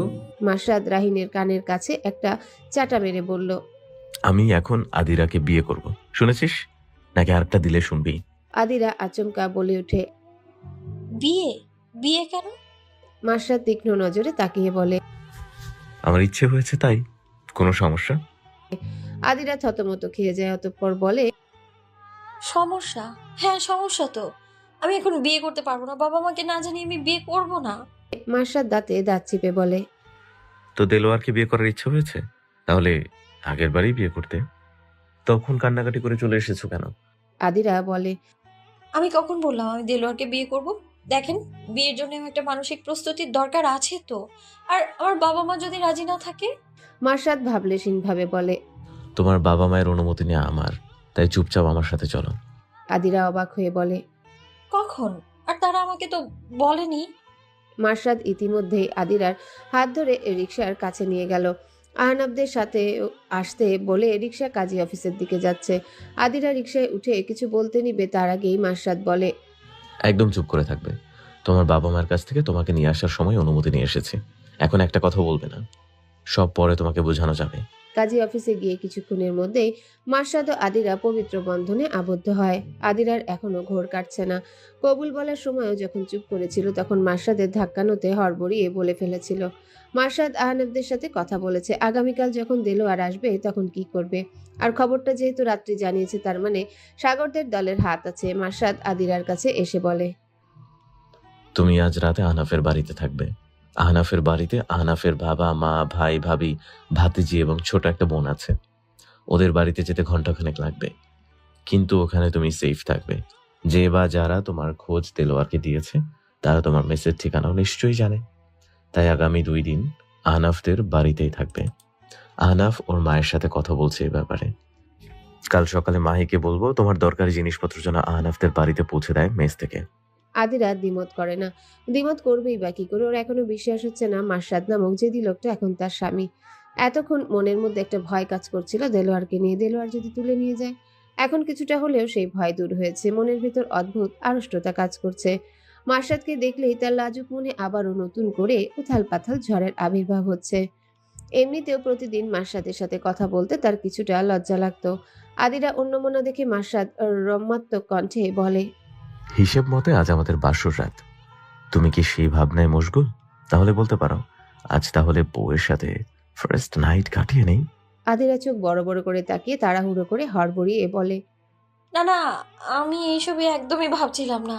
আমি তো ভাবছিলাম কি থেকে কি হয়ে গেল, আমার সব স্বপ্ন মনে হচ্ছে। মার্শাদ এগিয়ে এসে আদিরার গালের দুই পাশে নিজের হাত দিয়ে আদিরার মুখমণ্ডল আগলিয়ে নিল। তারপর আদিরার কপালে প্রথমবারের মতো বৈধভাবে গাঢ় চুম্বনে সিক্ত করল। অন্যরকম আবেশের প্রশান্তি এতে আদিরা গভীরভাবে নিজের আখি যুগল মুদিত করে রেখেছে। মার্শাদ এবার নিজের কপালের সাথে আদিরার কপাল ঠেকিয়ে ধীর কণ্ঠে বলে, আমার প্রথম বৈধ স্পর্শ। তোমার আমার প্রণয় আজ বৈধতা পেয়েছে, হোক সেটা পরিস্থিতির কারণে, কিন্তু যারা আমাদের খারাপ চায় তারাই আজ আমাদের পরিণয়ের কারণ। সব ঝামেলা মিটে যাওয়ার পর ওদের খুব সুন্দর করে একটা ধন্যবাদ দিব। তারপর তোমার গ্রামে গিয়ে তোমার বাবা মায়ের দোয়া নিয়ে আসবো। ভালোবাসি আমার মনোহরণী। এই শহরে আমাদের প্রণয়ের প্রেম আজ পরিণয় পেয়েছে। আদিরা লজ্জায় আরক্তিম হলো, মিশে গেল তার প্রিয়তমের প্রশস্ত বাহুযুগলের আলিঙ্গনে। আহনাফের পরিবার আদিরাকে সাদরে আপ্যায়ন করলো। মার্শাদ তো তাদের কাছে আহনাফের মতোই। তাছাড়া আহনাফের কাছ থেকে পুরো ঘটনা সংক্ষেপে শুনেছে তারা। আহনাফের মা আদিরার মেসের সুপারের কাছে ফোন দিয়ে জানিয়ে দিয়েছে। মেসের সুপারকে বুঝাতে একটু কসরত করতেই হয়েছে। মার্শাদ ও আহনাফরা রাত 12টার পর আরো কিছু বন্দোবস্ত করে হোস্টেলে ফিরে গেছে।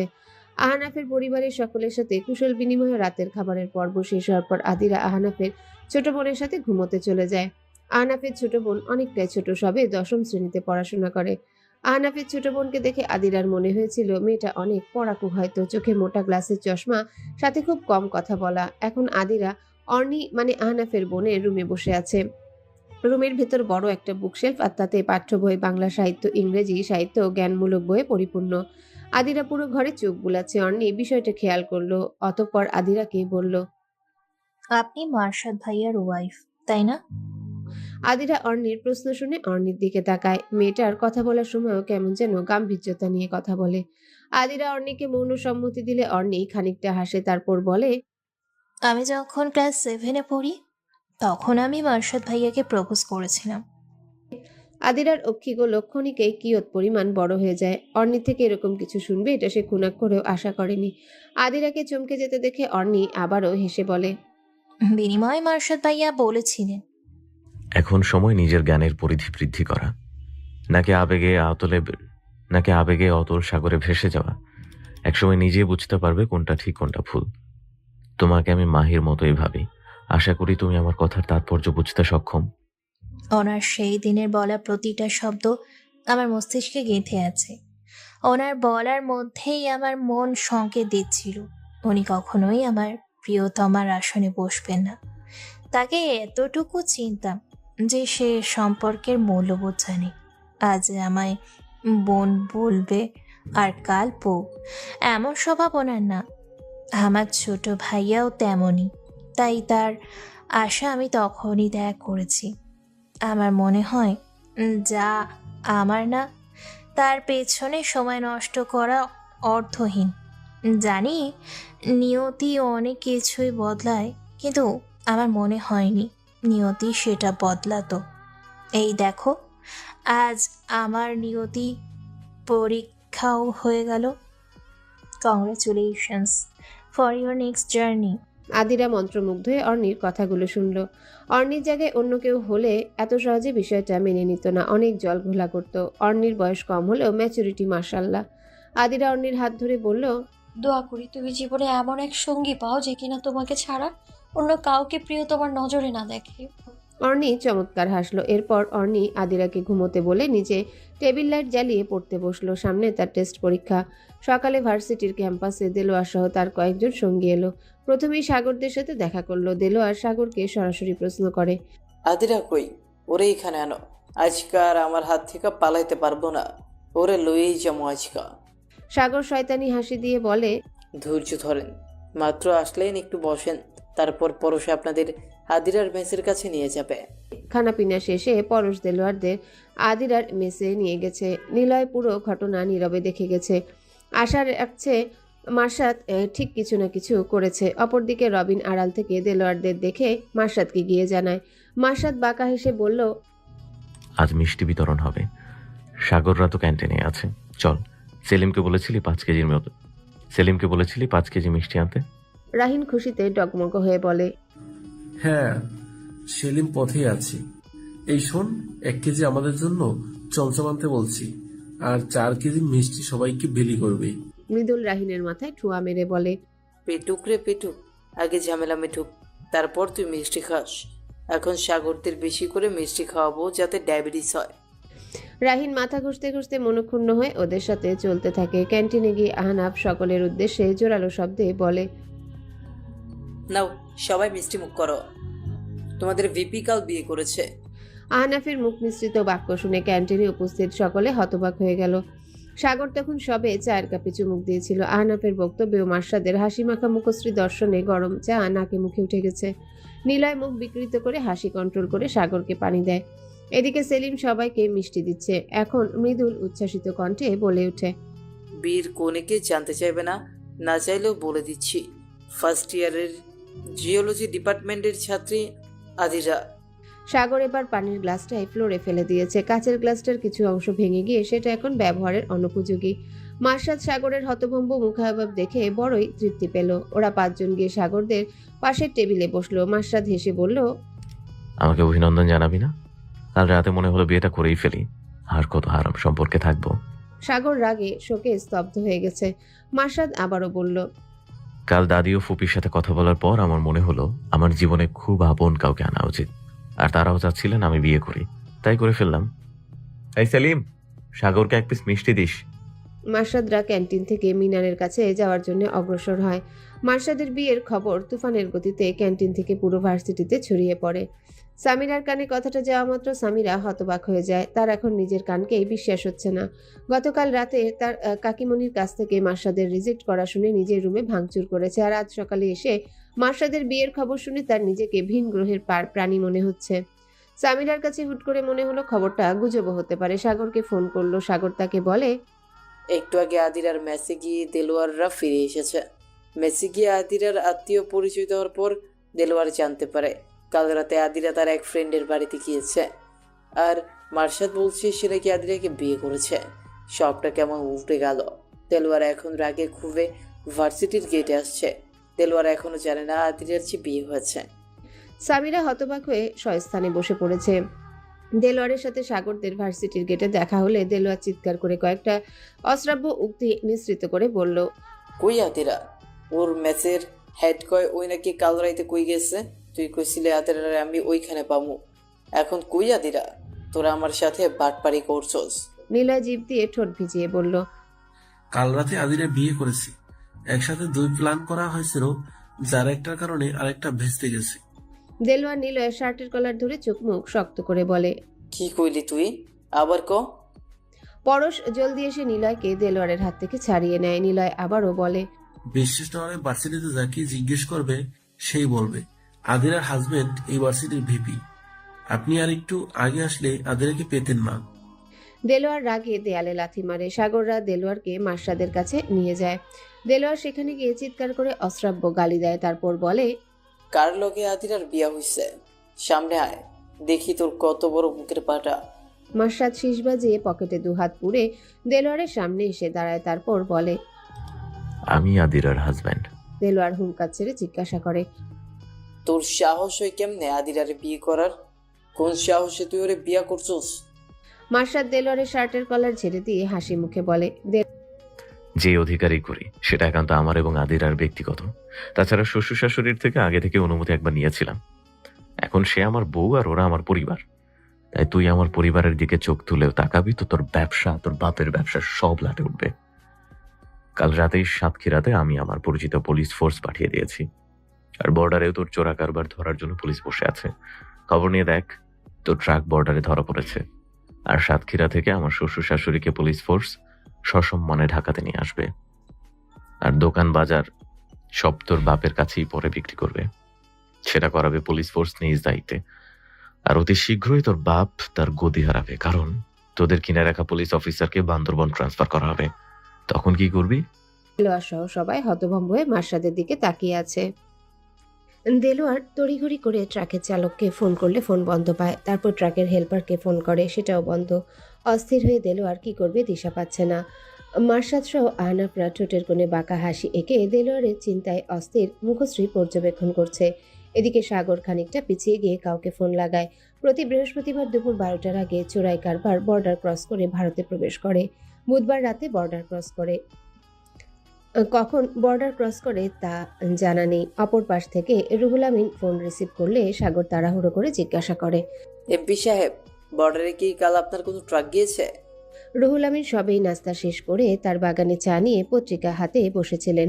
ঘড়ির কাঁটায় বেলা 9টা। রুহুল আমিন কড়া লিকারে চায়ের কাপে আয়েশ করে চুমুক দিয়ে বলেন, হ্যাঁ, এটাই তো রাত 3টায় বের হয়েছে, এতক্ষণে বর্ডারে থাকার কথা। সাগর হকচকিয়ে বলে ওঠে, খোঁজ নেন এমপি সাহেব। প্রতি বৃহস্পতিবার বর্ডারে গার্ড কম থাকলেও আজকে করা নজরদারি চলতেছে। রুহুল আমিন চায়ের কাপটা টেবিলে রেখে কপাল কুঁচকে জিজ্ঞাসা করেন, মানে আজকে কড়া নজরদারিতে থাকবে কেন? কারণ মার্শাদ বর্ডারে পুলিশ ফোর্স পাঠিয়েছে। আপনার পরিচিত যে আছে বর্ডারে, সেও আজ কিছু করতে পারবে না। রুহুল আমিন সাগরের প্রতি উত্তরে চিন্তিত স্বরে বলেন, খোঁজ নিয়ে দেখি। এই বলে তিনি ফোন কেটে তার অ্যাসিস্ট্যান্টকে ফোন করে। হ্যালো খোরশেদ, বর্ডারে খোঁজ নেই। খোরশেদ নামক ব্যক্তি অশুদ্ধ উচ্চারণে সালাম দিয়ে বলে। কিছুক্ষণ পর দেলোয়ারের বাবা গ্রাম থেকে ফোন করে দেলোয়ারকে হুঙ্কার ছেড়ে কয়েকটা অশ্রাব্য শব্দ নিঃসৃত করে বলেন, তোর ট্রাক যে বর্ডারে ধরা পড়ছে তুই জানোস? এখন কি হইব? তোর জন্য আমার চেয়ারম্যান পদ নড়বড় অবস্থা। গ্রামের আহাত ব্যাপারের বাড়িতে পুলিশ আইছে, ওগো ঢাকা নিয়ে যাইতো। ওই পুলিশরা এখন আমার বাড়ির উঠানে বইসা রইছে। তোর চোরা কারবারের জন্য এখন হেরা আমার হিসাবের খাতাও দেখবো। তুই এখনই সাতক্ষীরায় আসবি। দেলোয়ার তার বাবার কথা শুনে মার্শাদের দিকে হতভম্বের দৃষ্টিতে তাকায়। মার্শাদের বাঁকা হাসি দেলোয়ারের হৃদয়ে কাটার মতো বিচ্ছে। দেলোয়ার সেখানে আর এক মুহূর্ত দাঁড়ায় না। দেলোয়ারের সাথে সাথে সাগররাও চলে যায়। নিলয় যাওয়ার আগে মার্শাদের দিকে তাকে একটা নীরব হাসি বিনিময় করে চলে যায়। রুহুল আমিনের মৌসুমি ফলের সাথে ট্রাক বোঝায় ট্রাক বর্ডারে আটক হয়েছে, সেটা আবার মিডিয়াতেও ছড়িয়ে পড়েছে। রুহুল আমিনের অ্যাসিস্ট্যান্ট এই খবর রুহুল আমিনকে দিলে রুহুল আমিন টিভি খুলে নিউজ চ্যানেলের হেডলাইন দেখছে। কিছুক্ষণের মধ্যে সাংবাদিকরা যে তার বাড়িতে হাজির হবে সেটা রুহুল আমিনের জানা। নিউজ চ্যানেলের হেডলাইন, এমপি রুহুল আমিনের ফল বোঝাই ট্রাকে 120 প্যাকেট হেরোইন পাওয়া গেছে। ইতিমধ্যে বাড়ির দারোয়ান এসে খবর দিল গেটের বাইরে সাংবাদিকরা এসেছে। রুহুল আমিন এবার নিজেকে বাঁচাতে একটা চাল চালবেন। দারোয়ানকে বলেন সাংবাদিকদের বাড়ির ভেতর নিয়ে আসতে। সাংবাদিকরা এসে রুহুল আমিনকে একের পর এক প্রশ্নবাণে জর্জরিত করে ফেলছে। রুহুল আমিন যথাসম্ভব নিজেকে সামনে রেখেছেন। অতঃপর আফসোসের সুরে চেহারায় দুঃখী ভাব এনে সকলের উদ্দেশ্যে বলেন, জানি না কে বা কারা আমাকে ফাঁসাতে চাইছে, কে বা কারা আমার ট্র্যাকে ড্রাগ রেখেছে। এতদিন ধরে ট্র্যাক পারাপার হচ্ছে, কখনো এমন শুনেছেন? এটা আমার বিরুদ্ধে ষড়যন্ত্র। আমি এর জোর তদন্ত করব। এরপর সাংবাদিকরা আরো অনেক প্রশ্ন করেন। কিভাবে সে শহরের উন্নতি করবেন, তার লক্ষ্য কি, বস্তি এলাকায় কি কোনো তহবিল যাবে কিনা, আরো কিছু। রুহুল আমিন মনে মনে বিরক্ত হলেও তাকে তার এই খবরটা ঢাকতে হবে, এসব কিছু করতে হবে। মার্শাদরা ইউটিউবে নিউজটা লাইভ দেখছিল। রাহিন অট্টহাসি দিয়ে বলে, এক ঢিলে দুই পাখি, কুপকাত বন্ধু, ভালোই ফাঁসছে রুহুল আমিন। মৃদুল তাচ্ছিল্য করে বলে, কয়েকটা দিন রুহুল আমিন একটু সমাজ সেবক সাজবে, তার পাপের উপর একটু নামের পুণ্যের প্রলেপ দিবে। মার্শাদ ভাবলেশীন ভাবে বলে, করতে থাকুক সমাজ সেবা। এত এত জনগণের টাকা মেরে খাচ্ছে, সেগুলো এবার বের করুক। এরপর যখন ওর ফ্যাক্টরির রেট হবে, তখন তার এই শুকনো কথায় চিরায় ভিজবে না। রাহিন রম্য স্বরে বলে, এর তো গিরগিটি বলা যায়। বিপদে পড়লেই কি অভিনয় পন্থায় রং বদলায়। আহনাফ হাই তুলতে তুলতে বলে, গিরগিটিও এর থেকে ভালো। তবে রুহুল আমিনের ট্রাক ধরা পড়াটা আকস্মিক চমক ছিল। রবিন মাছ দিয়ে বলে। মার্শাদের শান্ত জবাব। এখন আরো সতর্ক হয়ে যাবেন। একটা ধাক্কার দরকার ছিল, যা মেঘ না চাইতে জলের মতো হয়ে গেছে। এখন সে কয়েকদিন জনসেবা করুক, আর আমরাও এখন একটু জিরাই। যখন তার মন থেকে সন্দেহ কমবে তখন বাকিটা। তবে বর্ডারে তাকে আরেকবার যেদিন ধরা হবে, সেদিন তার কুকর্ম সব জনসম্মুখে আসবে। তখন তার জারে জুরি ক্ষান্ত হবে। হঠাৎ মার্শাদের ফোন বেজে ওঠে। মার্শাদ ফোন নিয়ে দেখে পুলিশের যে টিম সাতক্ষীরাতে আছে সেখান থেকে কল এসেছে। মার্শাদ রিসিভ করে সালাম দিলে অপর পাশ থেকে তার জবাব আসে। অপর পাশ থেকে জানায়, আদিরার বাবা তার বাড়িটা বিক্রি করতে চায় না। সেখানে 1 কাঠা জায়গা আছে আর দোকান করে 8% জায়গা আছে। 8% জায়গায় সে বিক্রি করতে রাজি হয়েছে। মার্শাদ সবটা শুনে বলে, তাহলে তাই করুন। গ্রামের মানুষ তার ভিটেমাটি ছাড়তে চাইবেই না, তাদের ঢাকায় নিয়ে আসুন। মার্শাদ ফোন রেখে দীর্ঘশ্বাস ফেলে। ভালো, সব সুন্দর চলছিল। একদিনের ভিতর সবটা জলদি জলদি মোড় ঘুরে গেল। তবে যা হয়েছে ভালোর জন্যই হয়েছে। যে কাজ আরো বছর 2 পরে করতো সেটা এখনই হয়ে গেছে। আহনাফ ও মৃদুলরা মার্শাদের কাঁধে হাত রাখে। মৃদুল বলে, আমরা সব সময় তোর সাথে আছি। যেখানেই যাব আমরা 5 জন একসাথেই যাব। 5 বন্ধুর একটা গ্রুপ ভাগ হয়ে যায়। বন্ধুত্ব শব্দটার মূল্য অনেক। নামমাত্র বন্ধুও হয়, আবার আত্মার বন্ধুও হয়। আদিরা নাস্তা খাওয়ার পর থেকে একা একাই অর্ণির রুমে বসে আছে। অর্ণি স্কুলে গেছে আর আহনাফের বড় ভাবি তার মেয়েকে নিয়ে স্কুলে গেছে। আদিরা উকিঝুঁকি দিয়ে বুঝেছে আহনাফের মা তার নিজের ঘরে আছেন। কাজের মহিলা ঘর পরিষ্কারের কাজ করছেন, সাথে আহনাফের ভাবির নির্দেশনায় পেঁয়াজ, মরিচ, সবজি এসব কেটে রাখছেন। একটু আগে এসে এই রুমটা ঝাড়ু দিয়ে গেছেন। ঘড়ির কাঁটা 11টার ঘরে। বড় ভাবি তার মেয়েকে নিয়ে ফেরার সময় হয়ে আসছে। আদিরা একা একা বোর হচ্ছে বলে অর্ণির বুকশেলফ থেকে বঙ্কিমচন্দ্র চট্টোপাধ্যায়ের দেবী চৌধুরানী উপন্যাসের বইটা নিল। বুকশেলফে আরো অনেক সাজানো আছে। একই সারিতে কপাল কুণ্ডলা, মৃণালিনী, দুর্গেশ নন্দিনী, আনন্দমঠ, বিষবৃক্ষ, রবীন্দ্রনাথ ঠাকুরের চোখের বালি, নৌকাডুবি, শেষের কবিতা, যোগাযোগ, সাথে হুমায়ুন আহমেদের বই পরের সারিতে আছে। আদিরা দেবী চৌধুরানী বইটা পড়তে শুরু করেছে। প্রায় 40 মিনিট একটানা পড়ে এবার বিরতির জন্য রুম থেকে বেরোলো। তারপর রান্নাঘর থেকে কথা বলার শব্দে সেদিকে গিয়ে দেখে আহনাফের মা ও ভাবি একত্রে রান্না করছেন।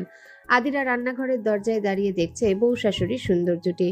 একজন পাতিলে মাংস কষাচ্ছেন, আরেকজন পোলাও রান্না করছেন। আদিরা তৃপ্তি নিয়ে দেখছে।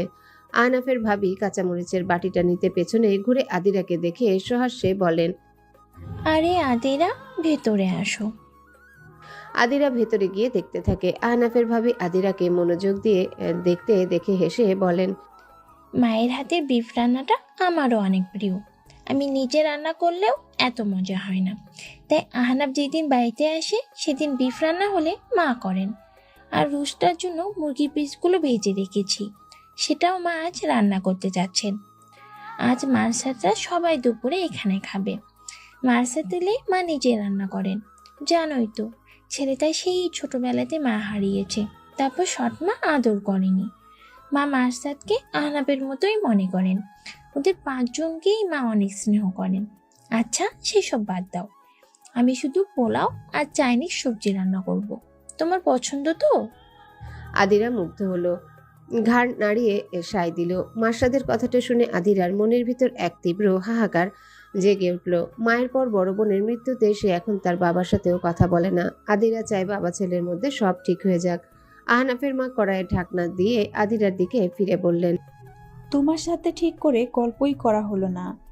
আজ বিকেলে চায়ের আড্ডায় গল্প হবে। তোমার কি কি খাবার পছন্দ? আদিরা হেসে জবাব দেয়, আমার খাবারে বাছ বিচার নেই, আমাকে দিন, আমিও কিছু একটা করি। জানি আপনারাই সব সামলে নিতে পারবেন, কিন্তু কিছু একটা করতে দিলে ভালো লাগবে। আহনাফের ভাবি বলেন, তোমার কিছু করতে হবে না মেয়ে, তুমি না বই পড়ছিলে, গল্পের ভিতর ডুবেছিলে। আগে সেটা শেষ করো, আমরা সামলে নিব। আদিরা মুখ ভার করলো সামান্য। তা দেখে আহনাফের মা বলেন, তুমি না হয় কিছুক্ষণ পর শসা টমেটো কেটে দিও। আর কোনো কাজ নেই তোমার ভাগে, যাও বই পড়ো গিয়ে। অর্ণির কালেকশনে অনেক বই আছে,